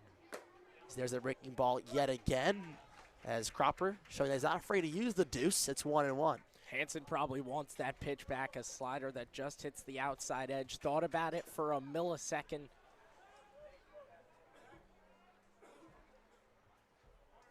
Cropper, 2 looks at second, now comes home with the pitch. Inside, twists up Hansen, he goes around for a strike. Dre Lewis able to track down that baseball behind home plate for strike number 2, and a big one at that, as that one really escaped inside. And you see the 2 Manhattan Jaspers from this past season. You have Hansen in the righty batter's box and Dre Lewis behind home plate. But Cropper, the Northeastern Husky, trying to make work of Hansen as he sends a ball into center field. Back is Gupton. He camps under it, makes the grab, goes over to third as tagging is Lincoln. He slides in safely. but they think that you might have left a little early. They're going to check Seymour, touch a second, and the appeal is unsuccessful as it was almost immediate from the Gulls dugout. They thought that Lincoln left early. You might not get the best look at it. That's going to be tough. Yeah, unless you put them side by side. We don't have that technology here in Newport just yet, but it really is tough to tell as Coach Ted Regan. I wasn't totally sure if he left early or not. I thought he was fine, but, I mean, clearly the Newport dugout is up in arms on this one. Yeah, I didn't get the best look either. I was more into Gupton and center field on the throw in, but it seemed that Newport really was confident. I'm under the impression that he's safe, but I could be wrong. Again, it's tough. We don't have the replay, and it's a difficult thing to see, but it looked like he left just on time, and that's just one look at it. Yeah. Yeah, I think manager Mike Coombs is giving too much trouble to that first base umpire. That's the third base umpire's call. He has to get behind the bag because he can see the catch and the runner move at the same time as a squeeze attempt. Squaring to bunt is Joey DiMucci, who fouls it off, and obviously you got to get it down. If it's a squeeze play and you're DiMucci, the last thing you can do is hit it straight back at the pitcher or pop it in the air. So a foul down the right first base line, not the worst thing, but if you're going to do it again, you got to make sure it doesn't go straight and or doesn't go in the air. Infield in once more. If I'm DiMucci and I'm the Blues, I'm swinging this bat. Pitch misses outside as DiMucci doesn't show bunt this time around. As Newport obviously sniffing out the squeeze potential, and with the infield in, not much green grass to find. A ball and a strike, one out and a runner on third for Bristol. Cropper fires, misses low and away. Yeah, the squeeze play right here has nothing to do with Lincoln's speed. He can get there, but after Cropper sees that show once, he's not going anywhere in the inner half of the plate where he can get that bat out there. He's going to make him reach like he did that first pitch and pops it up. So the squeeze is probably off. 2 balls, 1 strike, 1 out. Runner 90 feet away. Catching the corner is Cropper on a nasty 2-piece, 79 miles an hour, right on the outside part of the plate. 2-2. DiMucci 0 for 3, but has put the ball in play every single time with 2 flyouts. One of those would do a job for the Blues and tie this game up. And he sends a high, towering fly ball to K. Brown and left. This should score the tying run as he comes in, makes the grab. The throw in is on the money. The tag, the ball falls out of the glove of Dre Lewis. Oh, man, Cade Brown with as good as an arm as you can have out there and left. A great throw, and Newport again going to appeal the play at third base. It goes in the favor of the Blues, and we have a tie ball game. That was an unbelievable arm from Brown. Takes 2 hops, the throw right on time. It looked like Lincoln might have been safe regardless, but man, that's as close as you can make that, and that surprised me, that cannon from left. Brown could not have thrown that ball any better. No. Just such a difficult play for Dre Lewis behind the dish, who has to catch the ball and apply the tag almost immediately. Just a tough break, and it ties this one up. Now JT Landwehr up at the dish, was hit his last time up, swings through a 55-foot breaking ball that didn't reach the plate for a strike. Gavin, I'd be a bit concerned if it was 55 miles an hour and we were getting Yes. evises in the Yes. top of the ninth. 95 right there. Cropper probably a little frustrated at the blown save. You know, obviously you have the single, and doesn't take much, a stolen base, and then a couple of sac flies, you can call them, only one in the book, but a fly out from Hansen gets a deep fly out at that, though, gets the runner from second to third, and then a sac fly to left field gets the runner home, just barely, though, after Cade Brown's throw almost was able to double up Bristol to end the ball game. Count now 1-2 as Cropper's had a lot of success with the breaking ball against a hit by pitch. Where one, maybe use a pinch runner and try to move around the bases and manufacture a run, because if you can put a runner on second early, you can put some pressure on Bristol and Kyle Evans, who's looked dominant in his work. Here's my thing. Gupton's got some serious speed. How comfortable do you feel with him laying one down? It's definitely tough, though, with the third baseman and Landwehr on the grass. Could be reading into what you're thinking about as the count moves to 0-2 following a wave and a miss. Yeah, and you guys both, gave two scenarios there. You don't want to go for power, get a guy on, and the bunt opportunity is out of the question. He needs to shorten up the swing, especially with mid-90s coming out of Edmonds' hand. Shorten up, base it, good contact right here. The power will get it up the middle.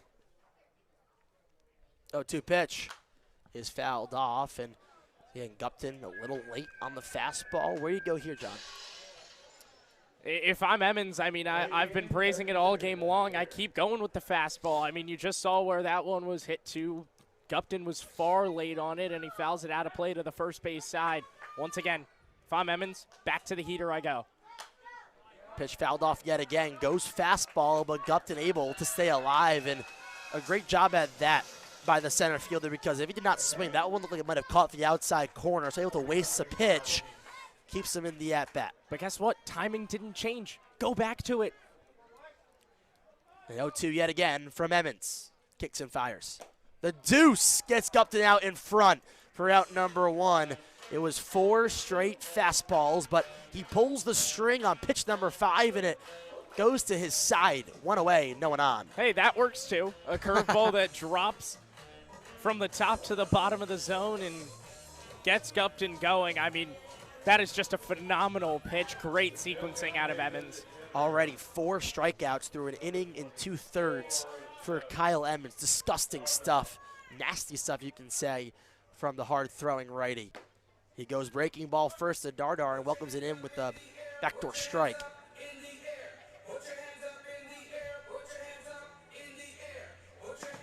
Hands in the air here in Newport. In the dugout as well as the Gulls try to walk off the Blues. Here in the bottom of the 9th, 0-1, misses outside. The Gulls have yet to be in a game that went extras. I don't know about Bristol, but this would be Bristol's first time in extra so innings. A couple of firsts if this were to go to the way of the Blues here in the bottom of the 9th and keep Newport quiet. 1-1 to Dardar.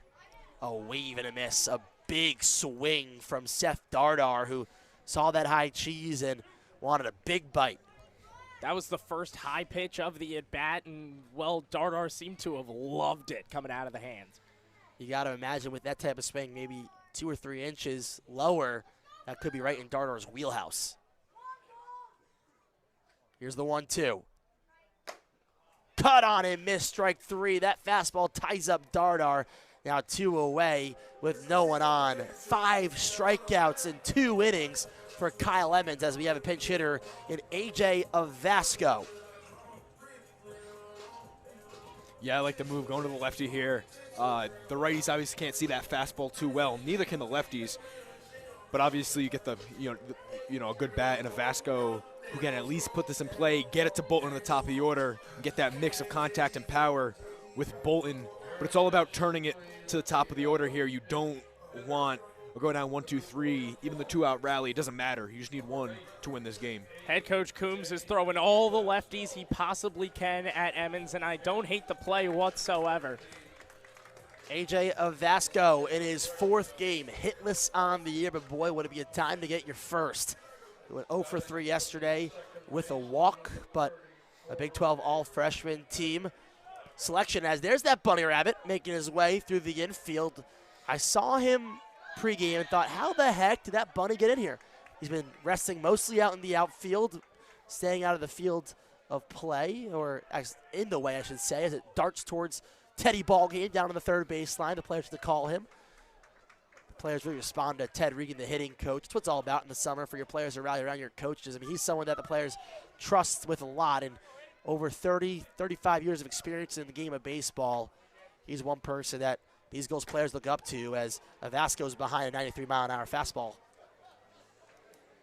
It's going to be interesting to see where Newport goes if this goes into the 10th fielding-wise. Avasco's an outfielder. He comes in for Arzaga, a second baseman, and the DH hitter Seth Dardar played first base yesterday, so will there be a move from Dardar into the field, and will Avasco retake the DH role? We'll see if Newport gets there.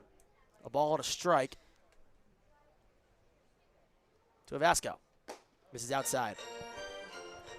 Yeah, that's where Avasco wants to be. 2-0. You might have to take care unless you get a fastball like he's been throwing. Anything off speed, take it, get into a 3-1 count. Then you force him to put something in the zone. Pitch from Emmons is a breaking ball that finds its way in. Obviously, Vasco late on it, probably looking for the fastball. Once he saw the ball start outside, he thought he was going to keep the bat on his shoulder, but sees it come back in the zone. He fights one off, and the ball goes down the third base line. In the top of the ninth, and then Kyle Emmons, the right half, and got 3 straight strikeouts to retire the side and take us to a 10th. Here comes the first pitch from righty to righty with a runner in scoring position and none out. Nomura shows bunt, pulls back. It's a fastball low and away for a strike anyways. And Newport having the bunt defense ready to go. You have Castellani squaring off third base, and Petey Kraska getting anything on the right side between second and first. That forces Cropper to guard between second and third. Kraska playing really deep in. Third baseman basically on the grass. Nomura shows bunt once more. It's a fastball just a bit further outside this time. Yeah, Castellani, just as you were speaking, Gavin, took about 2 steps back. He's still squared towards second base, but a good bunt here from Nomura. He's going to have to force Dre Lewis to pretty much make the play if they want any chance at third. Here's the pitch. Nomura lays one down. It gets to Kraska. He'll go to third. First, the tag, not in time. Nomura's into first safely. So it's runners on the corners with none out for the Blues. And that brings up the leadoff hitter, Yaudy Ramirez. And just a tough job for Petey Kraska, who is a righty, so had to make a bit of a turn to throw to third. And good job by Landwehr reading it off the bat extremely well. Now runners at the corners with no one out here in the top of the 10th. Something we also have to note, it's Kyle Branch at second, as there's a pickoff attempt at first, not there. Kyle Branch, the rising sophomore at Oklahoma, Boomer Sooner, it takes the spot at second. For Arizaga. For Arizaga, who was pinch hit for Evasco in the prior inning. Here comes the first pitch to Ramirez. Fastball at the hands, 1-0. None out, runners on the corners here in the top of the 10th inning.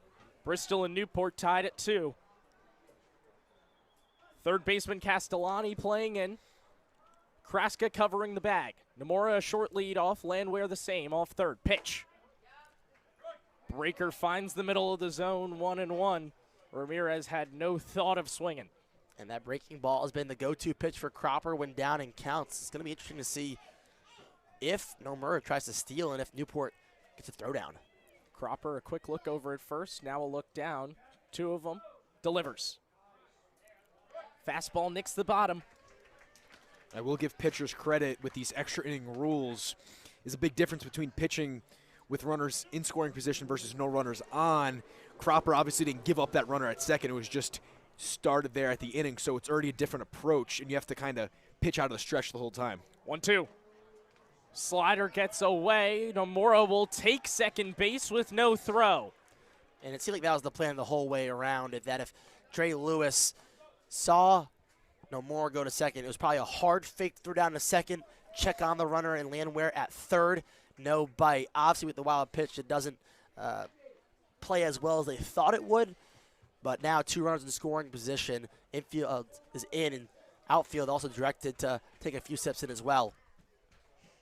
Entire infield playing on the grass or just off it. Runners on second and third with none out. Here comes the 1-2. Cut on and miss. Strike 3. And what an at-bat by Jake Cropper.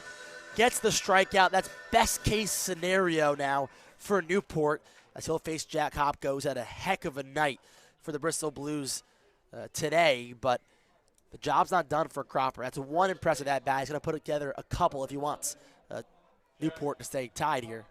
Infield still playing in. Hopko, one of just 2 guys for the Blues with multiple hits. Nomura far off second, Landwehr the same off third. First pitch, a fastball in the dirt. And the question is, you walk Hopko here with an empty base? And they're going to walk him, yeah. Intentional walk. Gavin speaks it into existence. I mean, it just seemed logical with Hopko 2 for 4 with an RBI and a couple of singles. And so now that brings up Ehlers, but that relieves some pressure on the infield because although Ehlers a great hitter, has more runners on, you imagine that a gap shot scores 2. That's just as much as 3 at that point. And so you put the runner on first, The infield can come home or go to any base just to get one out. Middle infield backs out. Corners stay in. It's Hopko off first, Nomura off second, Landwehr off third. Just one out in the top of the 10th. Here's the first pitch to Ehlers, is a ball inside on the heater. And now you have your Cropper. You can't fall behind too far because you know you have no more bases to give up. So you got to find a way to hit the zone, but not give something that's too juicy for Ehlers. 1-0. Breaker on the outside edge. Been the go-to for him. If obviously your Ehlers, you're looking for a great pitch to hit, but Cropper has gone back to the deuce. Count tied at 1 with 1 out. Here it is. Dropper falls in. A ball and 2 strikes. Ehlers has to shorten that swing up. Yeah, tough positioning here for Seymour at short. Obviously has to play close to the bag in case there's a ground ball to Branch at second, but it makes a big gap between that 5 and 6 hole on the left side that you could see a hit there. 1-2, too far inside. Cropper went back to that curveball. Lands just before the feet of Ehlers. Corner's still playing in. Bases loaded, 1 out. Bristol and Newport tied at 2 in the top of the 10th. Cropper kicks, delivers. Ehlers lines it back foul. 4 straight breaking balls for Cropper, as Ehlers was a little on time with that one, just fouling it off, just missing a piece of it to try to straighten it out. Again, anything up the middle past Cropper would most likely score a run unless it's a double play. So you have a lot of options here for Ehlers. Just put the bat in the ball and hope good things happen. 2-2. Ehlers hits it high into center field. Tracking back is Gupton. He will make the catch, and the 2 runners in scoring position go. Landwehr is in safe. Nomura slides in with no throw. Bristol takes the lead. It's 3-2 in the top of the 10th. And now if you're Cropper, you can't get too discouraged. If you can hold Bristol to just 1, you have a shot in the next half inning with a runner on second. So a great job by Gupton for getting over to that ball in left center field. But now here's Merlongi with a couple of hits. You got to find a way to get this out and limit Bristol to only 1 run. Runners on the corners with 2 gone in the top of the 10th. First pitch slider that he's gotten a strike on before, but it's called a ball this time. Yeah, Gavin, like you said, that sac fly is okay. You do also have your own runner at second base, and you know they bunted him over. They deserve to score that run, but you can do the same thing. You have the advantage. 1-0's a slider at the top. A ball and a strike. Nomura off third, and Hopko off first. Kraska covering at the 3 spot. Bunny running in the outfield. Cropper throws. Hopko going. No throw will be made, so that eliminates the double play ball. A slide onto his knees was Hopko. He retreats back up. It's a smart move from Lewis. He knows how important that runner on third is, more important than that runner on second. So allows Cropper to just attack the batter. A difficult pitch, even if he did want to throw down. The 1-1 is in there for a strike. Rather, that was the 2-1 pitch, so that'll make it 2-2 as the throw prior was a breaker in the dirt. Come with the heat here. You got to come with the heat. Nomura off third. Hopko off second. Infield all playing back. Breaker at the top is fouled away. Cropper's relied on the breaking ball almost every high leverage situation. And so we'll see what the pitch is here because he can go fastball. It's been missing. He has painted on the outside corner to righty, so that could be a spot where he hits. Merlongi's 2 for 4 with 2 singles. Flew out his last time up. Here's the 2-2. In the dirt, make it 3-2. A great stop by Lewis, but he's a little beaten up after that one. That one deflected off the dirt and ricocheted straight into his chest. A little bit shaken up, a couple pats on the chest protector. He'll take his mask back from the ump. And I think also, just going back to earlier this inning, Branch at second has stolen lots of bases this year. So there could have been a thought process going into the last inning for Coombs. If you could put a Vasco in for Arizaga, then you could put Branch in there, who's really fast. He's going to be the one on second in the next half inning. 3-2. outside. Merlongi walks, and that loads up the bags once again. And so, again, you really don't mind the walk. Obviously, besides the out, that's probably best case scenario because, again, you're just focused on the runner at third. The runner at first doesn't matter at this point because if he comes around to score, then you're really falling behind. So that runner on first doesn't matter if you're Cropper, and now you have an easier play for your infielders. Brings up the right-handed Nate Lincoln, who singled between the 3 and 4 spot back in the 9th and then eventually came around and scored. First pitch is a liner fought off backwards. And Lincoln was the player to get things going in the 9th. The single, the stolen base, scored on a sac fly. He's coming clutch for Bristol today. Does he have one more memorable moment in the bat of his? It's 3-2 Blues, top 10, bases loaded with 2 outs. Here's the 0-1. Fastball just low. A ball and a strike to the rising graduate student Lincoln. Yeah, Cropper's at 42 pitches right now, and that's a lot, you know, especially in this kind of closer role. Yet just 2 pitches ago, he was topping out at 95. 1-1. Lincoln hits it on the ground. It's a bouncer to third. He'll just step on the bag for out number 3. So that'll do it for the top of the... Score 1 run. Newport will have a runner on second, and it seems to be Kyle Branch. And we touched on it a little bit in the last half inning, but a great move by Coach Coombs. You had the pinch hitter in Vasco for Arizaga, allows Branch to replace him, and he had a speedy runner at second base who has stolen third straight up once, if not twice, this season. Branch will be the runner that goes over to second.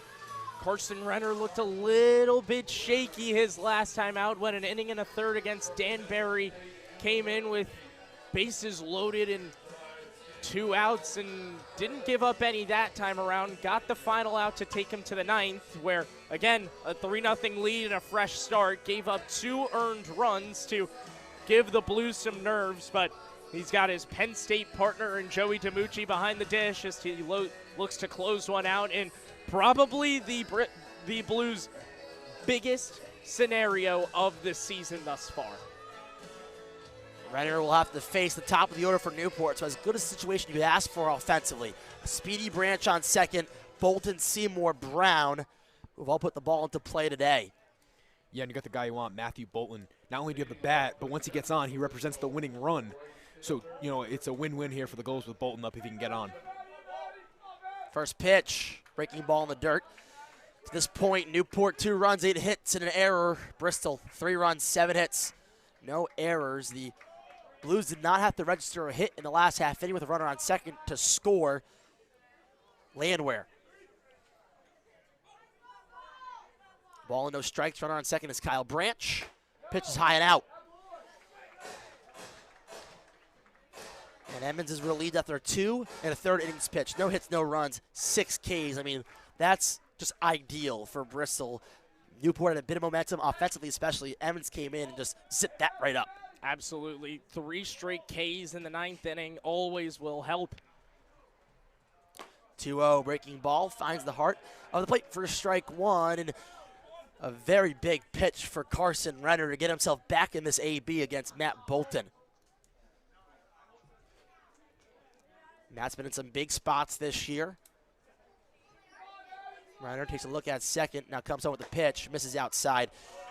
Newport was down 2-1, and then after a walk to Ryan Novak, it was 2-2 on Wednesday when Matt Bolton faces the bases loaded versus the Ocean State Waves, where he sent a moonshot into right center field for a grand slam, his only home run on the year. 8 RBIs to show for it as well on the young season. Playing game number 8. Pitch. Misses. A leadoff walk. But again, that doesn't necessarily hurt you as much, although Matt Bolton, speedy, so is Branch. He still has to chase Branch at second, who stays put, and now you have a force out at every base in play. That always helps, but it is a little bit scary when you know that you have the winning run on the base paths, which Bristol had many opportunities in the top of this very inning to put a couple extra runs across, had the bases loaded 2 separate times, but could only get 1. 1 for 3 with 3 strikeouts. 1 for 4, excuse me, is Randy Seymour. Runners on first and second, nobody away for the Newport Gulls here in the bottom of the 10th. First pitch to Seymour, in for a strike, and Randy Seymour, part of last year's championship team that ended its season on a walk-off base hit from the MVP Dixon Williams. Seymour on that team saw that happen. Let's see if he can channel any of that energy from the last extra inning game this franchise played last August. 0-1 inside, almost gets a piece of the right hip of Seymour, gets out of the way.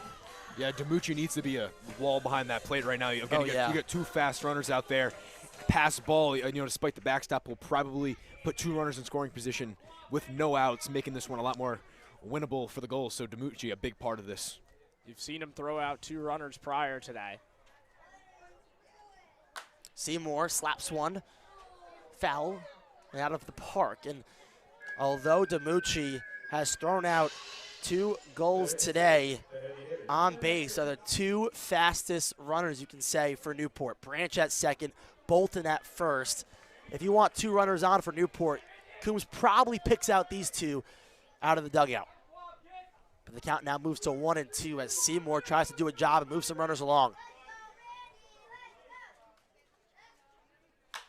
There's a ball into right center field in shallow. Coming in to make the catch is Lincoln, and no harm done, as it was so shallow that staying at second was Kyle Branch. No attempt to tag up. So a great job by the Blues and Carson Renner get out number 1. That is a vital first out by Carson Renner, a weak flyer into right. And even if that ball does get down, Lincoln's got a pretty easy throw over to third to potentially get Branch. So you had the force out wherever you kind of wanted it if it did drop, but luckily for the Blues, Lincoln is fast enough to get there, hustles all the way into the infield. That's how much steam he was picking up out and right. Here comes Cade Brown, who fouls off the first offering. 1 for 4, a double and 3 strikeouts. Again, similar to the line of Seymour, trying to make a big impression. He had his first home run of the year yesterday to right field against Ocean State, a 3-run home run in a similar situation here where he can cash in for Newport. And wherever this ball goes in the outfield, you got to imagine Ted Reed on the third base line sends Kyle Branch wherever this ball is, left, right, center, knowing the speed of Branch and Bolton. And in the situation at hand, you got to be aggressive on the base paths. Anything finds green grass in the outfield. 0-1 is your count. Righty on righty matchup.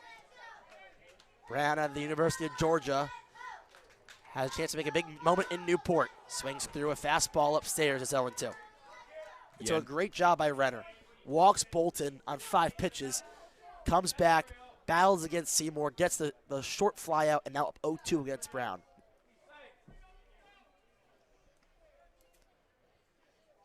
We'll see if Cade can catch up here. 2 runners on and 1 away. Pitch misses outside, and we've already seen a couple attempts from infielders, the middle infielders at that, to go to second base and potentially pick off Kyle Branch, but no attempt has been made. And obviously, if you're Bristol, you want to keep Branch on, but you can't open up a hole on either side of the infield. I highly doubt Renner even attempts to throw back there. It's just a risky play to make. 1-2, it hits Brown. A breaking ball gets away from Renner, and it fills up the bases. And no one else better than Petey Kraska, who's had a single and a walk today.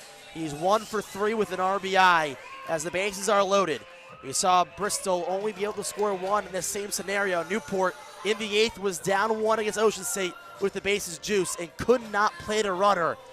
That's what's going to take if Bristol wants to win. Renner had Brown right where he wanted him, but one ball slips out of your hands, and all of a sudden you've got the bases loaded with just 1 out.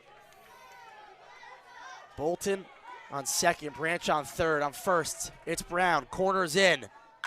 Kraska, a high fly ball, right center field. It looks like it will stay in the ballpark. Ehlers comes under it, makes the grab. Going over to third as the run scores for Newport. Sliding in safely is Bolton. Over to second is Cade Brown, and a sac fly keeps this ball game alive for the Newport Gulls. Petey Kraska does the job, and they're going to try to appeal, it seems, at second base. Yeah, if I'm not mistaken there, I'm going to watch the replay here. Was there a... Yeah, there was a fake catch from the outfielder, Lincoln. That's a legal play that we've seen in college baseball. Nate Lincoln faked that he caught it. And Greg Hunt is upset because they just appealed to the wrong base. It was supposed to be an appeal to second base. They go to third. Nothing happens. They go to second now.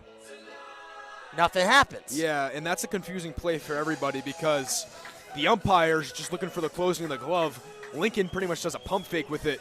Ehlers comes in and actually makes the play.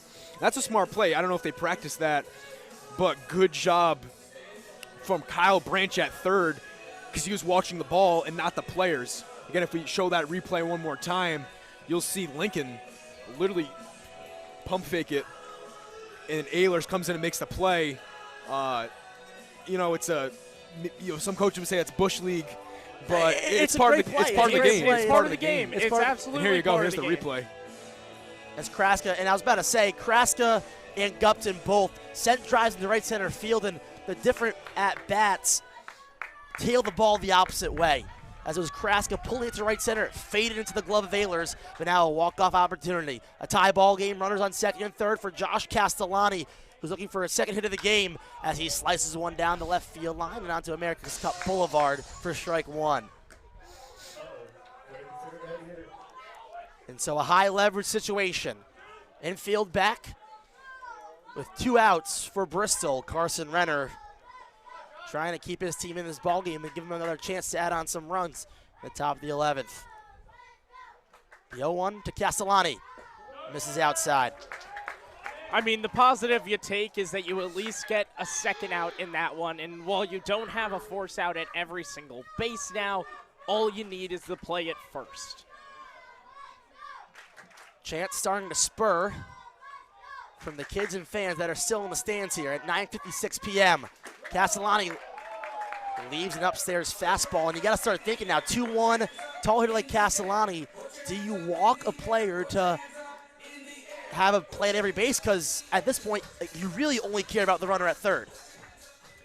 If I'm Renner, I'm not really going to hound the zone here. I would rather walk this guy than risk a hit.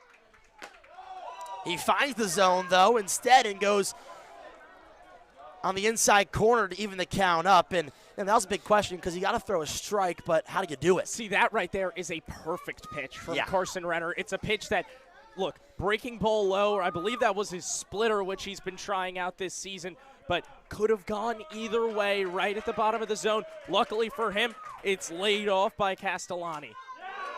Fouled off as a breaking ball. See, now just like that, Renner's in the driver's seat in this at-bat. He can do whatever he wants with this next pitch. He can attack Castellani and force him to swing, maybe jam him on the inside, or he goes back to a breaking ball, makes it a 3-2 count because he's only a pitch away.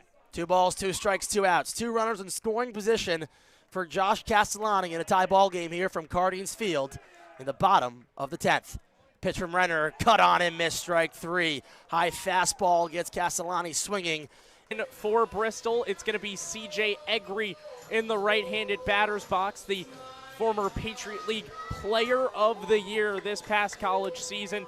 Made an appearance in the regionals with the College of the Holy Cross. He's played in 7 games so far in the NECBL. He's 2 for 8, 2 runs, 3 walks, 1 strikeout. Hit .308 this past college season in 55 starts. Also super speedy on the base paths. 35 stolen bags this past year. That's a Holy Cross single season record. He replaces Trevor Hansen, who was 0 for 4 on the day. 2 flyouts, reached on an error, and struck out. He's got Nate Lincoln on second. I mean, you started the last inning with a bunt. That was Luke Nomura laying one down for JT Landwehr to go and take third. Both ended up being safe, and C.J. Egri, probably the speediest guy you've got on your roster. Don't be surprised to see it once again. So it's a lefty Connolly on a righty Egri. Kraska playing really close in at first. He shows bunts, lay one down, but it goes straight backwards 0-1. And tell me if I'm crazy or not. Runner on second, Lincoln, very fast. Gets a good read off a bunt. Even there's a good throw, great chance he slides in safely. If you're Newport, do you take the out and clear second and first? And at the worst, a sac fly scores 1 run, and the bases are empty. I'm likely taking my guaranteed out at first as Egri shows and pulls back. Did he stay there? No, he did not, so it goes to a 1-1 count. I agree with you, Gavin, though. I think you just take your guaranteed out basically at first unless Egri lays a really nice bunt down. Yeah, it's got to be 2-3 steps if you're a position player, maybe even less. You've got 6, 7, 8 on the other side of this inning for Newport. Egri shows again, makes contact, but it goes behind, so it forces him to swing it. Yeah, Egri's approaching this, I believe, the wrong way. He's showing too late. Let everyone know you're bunting. Now there's 2 strikes. He's probably not, but he's trying to hide it. Everyone in the ballpark knows you're bunting. Get it out early. Don't worry about getting to first base. Your priority is moving that runner over. 1-2, none out. Lincoln in scoring position. Here's the pitch. Egri shows again, but it goes foul, so that is a strikeout. That puts 1 away, and that is just such a brutal beat for the Bristol Blues. And honestly, I don't hate the aggressiveness to put one on, especially to bunt one, especially if you were told, hey, you're going to come into this game to bunt. You got to think about what you got to do, and it's just unfortunate for Egri, who can't lay one down in fair territory. He has the speed. At the very worst, he's got to run around and someone that who can steal over to second if that runner at third is thrown out. And so if there's ever time to catch Newport lacking defensively, it would be with 2 strikes, but unfortunately not able to put it down. And a great job by Conley by going upstairs and away. It's really tough to put that down to the ground for a righty, especially when it's elevated off the ground. Yep, up and away, so you not only make Egri chase it, but he pops it up as well, and it just goes into foul territory. So that puts 1 away here in the top of the 11th. Newport and Bristol tied at 3. Lincoln in scoring position. Joey DiMucci in the right-handed box. He flares 1 foul on the first pitch he sees. It was DiMucci's sac fly in the 9th that kept Bristol alive and has kept them alive to this point. DiMucci 0 for 3 with an RBI on that sacrifice fly. Connolly a long stare back at second, delivers over home. Fastball way upstairs.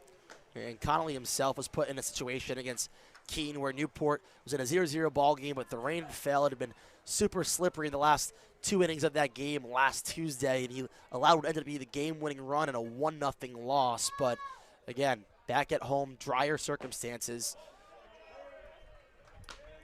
Slider misses down and in, 2-1.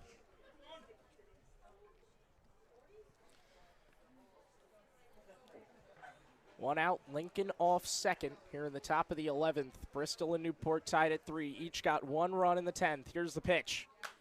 DiMucci pops it up first base side out of play.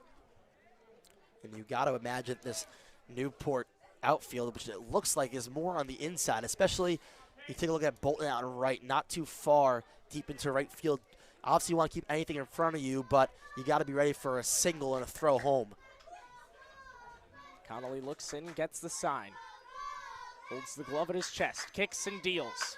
DiMucci hits a hardliner into left field. It gets over the head of Brown. Lincoln comes around third to score. DiMucci over to second. The throw to the infield. Lincoln in safe. It's cut at short by Seymour. It's an RBI double by Joey DiMucci. The Blues are up 4-3. And the outfield shading in proves to be a costly mistake for the Gulls as Cade Brown initially took a step in, but retraced his steps, made a great effort, but the ball just escapes over his glove. And now the pressure is off Bristol, and now all in the arm of Cade Connolly, who now has another runner in scoring position. Yeah, you talk about launch angle, one of those metrics you see used, and that ball just kept going up. It was hit 98 off the bat. You can't blame the left fielder, Brown in a sense. The first step has to be back in the outfield, but that one kept going right over the glove. First pitch to Landwehr is served backwards. 98 miles an hour off the bat of DiMucci, who has come up clutch in so many different scenarios this season. A guy that only hit just about 200 over in Happy Valley this past year.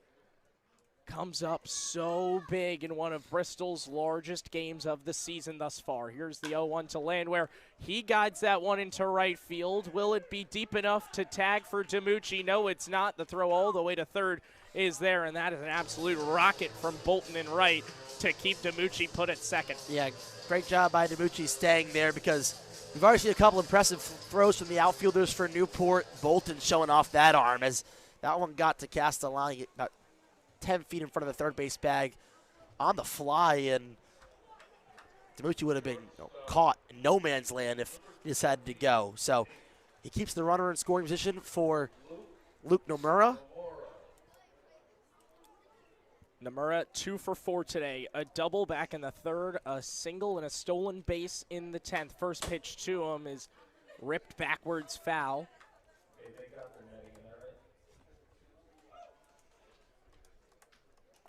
Nothing in one in the top of the 11th. DiMucci on second after an RBI double that got over the head of Brown in left.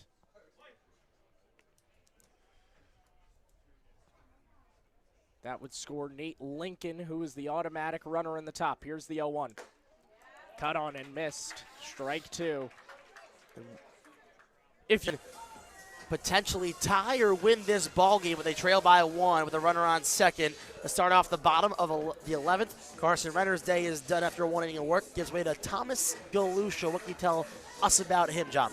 So Galusha's made 2 appearances to this point, one against Ocean State, another against Danbury. Against Ocean State, came in as the middle reliever and went 3 scoreless innings of baseball. Looked really strong against the Waves, and then against Danbury just 2 days back, went 1 2/3, no earned runs, just 1 hit, 1 walk, 1 strikeout. So Thomas Galusha, a really good guy to bring into this game, but he's in a very big spot, one of the biggest he'll see all season long. Bottom of the 11th, Newport can either tie this one up or win it, or obviously lose. On the negative side, yeah, certainly. And for Bristol, that's what they want, obviously. But with the last out being Josh Castellani, not the fastest player, you got to imagine a pinch runner will be out there for Newport. It looks like it will be. Trying to get a number on who it could be, because that is not Castellani down the right field line. It's like number 1 for Newport, and that's going to be Colby Wallace. So not the worst player. We're talking about maybe Shane Williams, who's definitely speedy, but Colby Wallace as well. Two-way player out of East Carolina. Lots of athleticism. He's going to be the game-time run on second base halfway around the world. Wallace, 2 stolen bags this past season in just 2 games. 1 in each.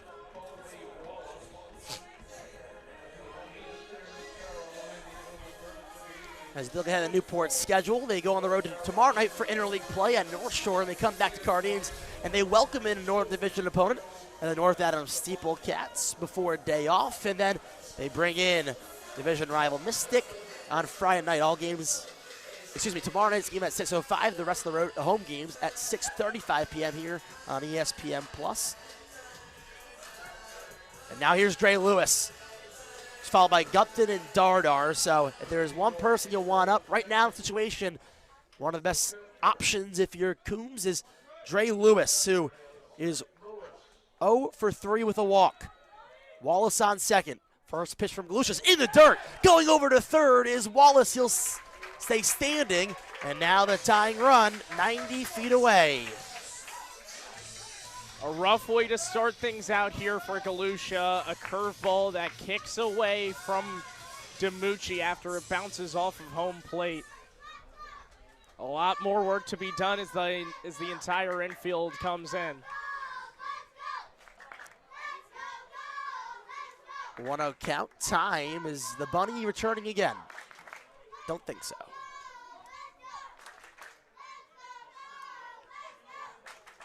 One ball, no strikes to Dre Lewis. Runner on third, nobody out. Galusha misses again. Both times outside to the lefty, and if there's a place to miss, it's there. If Lewis gets out in front of a pitch on the inner half, he can do damage. Did it last week against Valley, sent a moonshot over the right field fence in the 8th inning. 2-0 upstairs. Do you give him the green light here? I think you got to see a strike why first. not? I don't see why not. You're down a run. There's none out. An out doesn't do that much. 3-0. Half-hearted swing and a miss, and I feel like if you're going to swing, you might as well go full way. That's You've got to know you're swinging and really give it your best hack on that one.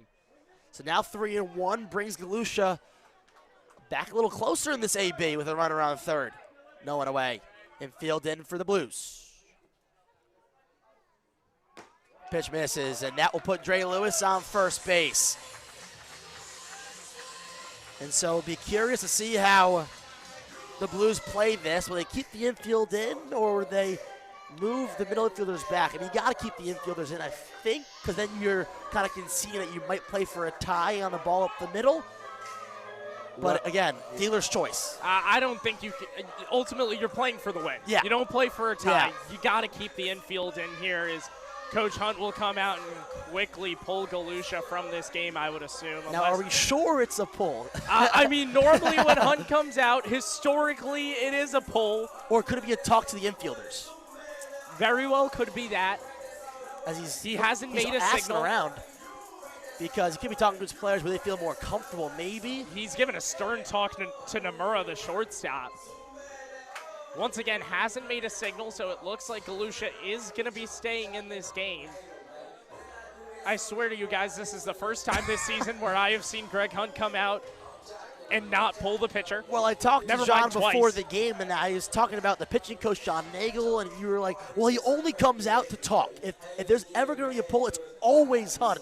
And twice tonight, we've seen it. But again, this is different. Nagel's made the pull like once or twice. This is different, though. This is a different game scenario, so I don't blame you. This is new waters for everyone clearly involved. Hunt is trying to talk to everybody. This isn't just a conversation with the pitcher. This is an infield conversation, and that's why Hunt makes the call to come out, calm everyone's nerves, and get everybody back in the game. Yeah, and I think what he did right there is move the positioning of those middle infielders. They were on the grass. Now if you look at closing down the Ramirez, bases. because that, again, that's an open bag if you're playing on the grass. That's an easy stolen base for Dre Lewis. Now you have the second baseman with a righty batter. He's in position for a stolen base here versus the shortstop who's in infield depth. Gupton swings through a first pitch fastball. As you see the shortstop, Nomura really over towards third base. You're hoping that Galusha can be athletic on the mound, and anything up the middle he can try and just stop with his body somehow, some way. If you're Lewis, you're swinging as hard as you possibly can on every single pitch that you like. 0-1 to Gupton is fouled back. Lewis was going on the pitch, and so I wouldn't be surprised to see that again, especially 0-2. You might expect some off-speed stuff from Galusha. You could see Lewis try to take second base. And at the very least, if you end up with one out, you still have two in scoring position. Yeah, and that's a tough throw for DiMucci with the positioning of Ramirez over there. He's going to have to get a good angle on the opposite side of the bag, so I expect Lewis to be going again. 0-2 pitch. Upstairs, staying put is Lewis. As Gupton stays in the count. Obviously, that strike zone shrinks, but not much of a disparity from Lewis to Gupton. We've seen Castellani to Gupton, Lewis after Randy Seymour, and so that's a big disparity in the strike zone, but not too much difference between Lewis and Gupton. 1-2 pitch. Hit towards the right side and through for a base hit. Lewis will stay put at second, and it will score Colby Wallace. We got a tie ball game here in the 11th. It's 4-4 with runners on first and second, no one away. And well, at this point, that means the best that Bristol can do is tie in this game. So that's what you got to play for now rather than the loss. And how about Gupton going the other way as he gets the end of that bat? And, I mean, how about the ability for Gupton to go outside of the plate to keep the ball in play, throw it to the right side. I mean, that's textbook opposite field hitting, and timely at that. Ice in your veins. Now Dardar, in his second game as a Gull, has two runners on and no one away in the bottom of the 11th. The pitch from Galusha. Cut on and missed. That's a pitch that Dardar really wanted. 85 miles an hour, center cut. Might not get any better than that. Dardar 1 for 3 with a walk and a K. He singled his first time up in the third.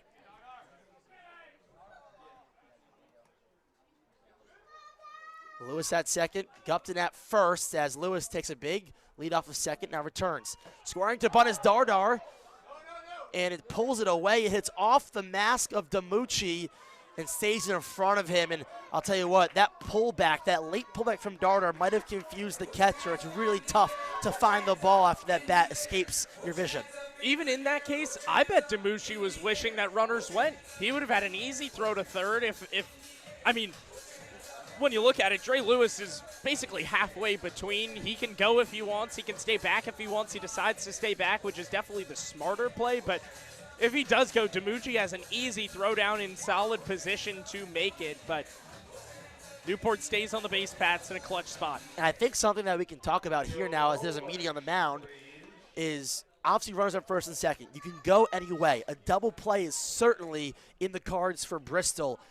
If you're Newport, do you think about a double steal? At the very worst, you have a runner on second with one out. Double plays out of the question. You still got a runner in scoring position. And if you get a good lead and a good jump by Dre Lewis, you could have a runner on third. The one thing that's scary about the double steal is just in case of a fly ball, do you get caught in bad position? That's where it kind of becomes a bit iffy to do at certain points. Oh, and they're going to bring out Shane Williams for Dre Lewis on Salve Regina University night. The Seahawk, who goes to school less than a mile away, is going to head to second base. How about that? Shane Williams came into Newport as a temporary player, is stuck on the roster. He started the first couple games out in right field, a speedy guy at that for Newport on the year. Shane Williams, 3 stolen bases in 3 games. He comes in his 4th in a big spot for Newport. As you see, the dugout fired up for him. Yeah, and the beauty of that move is you take Dre Lewis out, and we're not going to 12 innings, so you don't have to worry about a backup catcher. It doesn't matter. So you can substitute anybody in. 1-1 count, runners on first and second. Now Shane Williams out of Salve Regina University on second. Darter can bunt or he can swing away. DeLucia fires. Squaring a bunt is Darter. He places one down the third base line. It gets foul, and unfortunate because you have the speed on the bags. If you put something down, unless it's right back at the pitcher, you most likely get your guy at a third. Now, do you try what Bristol tried in the inning prior and throw down a bunt with 2 strikes? I mean, it's tough because we've seen, obviously, DeLucia walk a hitter, and then also Darter's had a solid night. I think you let him swing. I would agree on that, especially to avoid the potential strikeout like we did see last time. 1-2's fouled off, and letting him swing they are, as Newport and the staff have the faith in Seth Darter.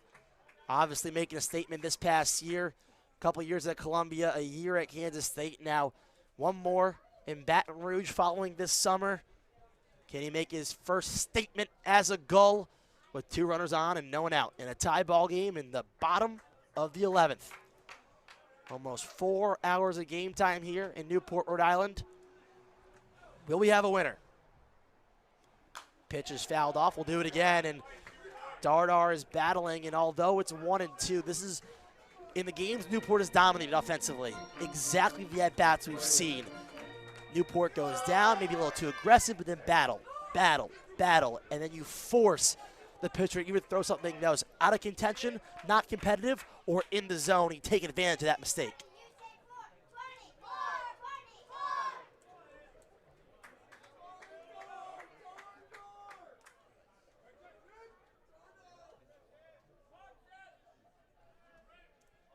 One-two pitch. Breaking ball hits him on the front shoulder, and it loads the bases for the newly inserted Kyle Branch. Now that is worst case scenario for Bristol. You hit the batter, you give him a free base when you're in a 1-2 count and you have the driver's seat of the at-bat, and you bring in your 9-hitter that you've pinch hit at this point. Kyle Branch on the year, 118 batting average, an RBI in 5 games played. He's protecting his Kansas State teammate who's on first, former Kansas State teammate. Branch upstairs. He watches the first one.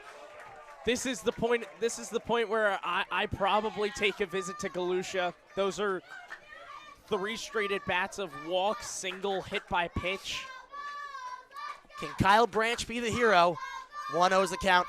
Bases juice for Newport in a tie ball game in the 11th as Williams dances down the third base line. Infield in.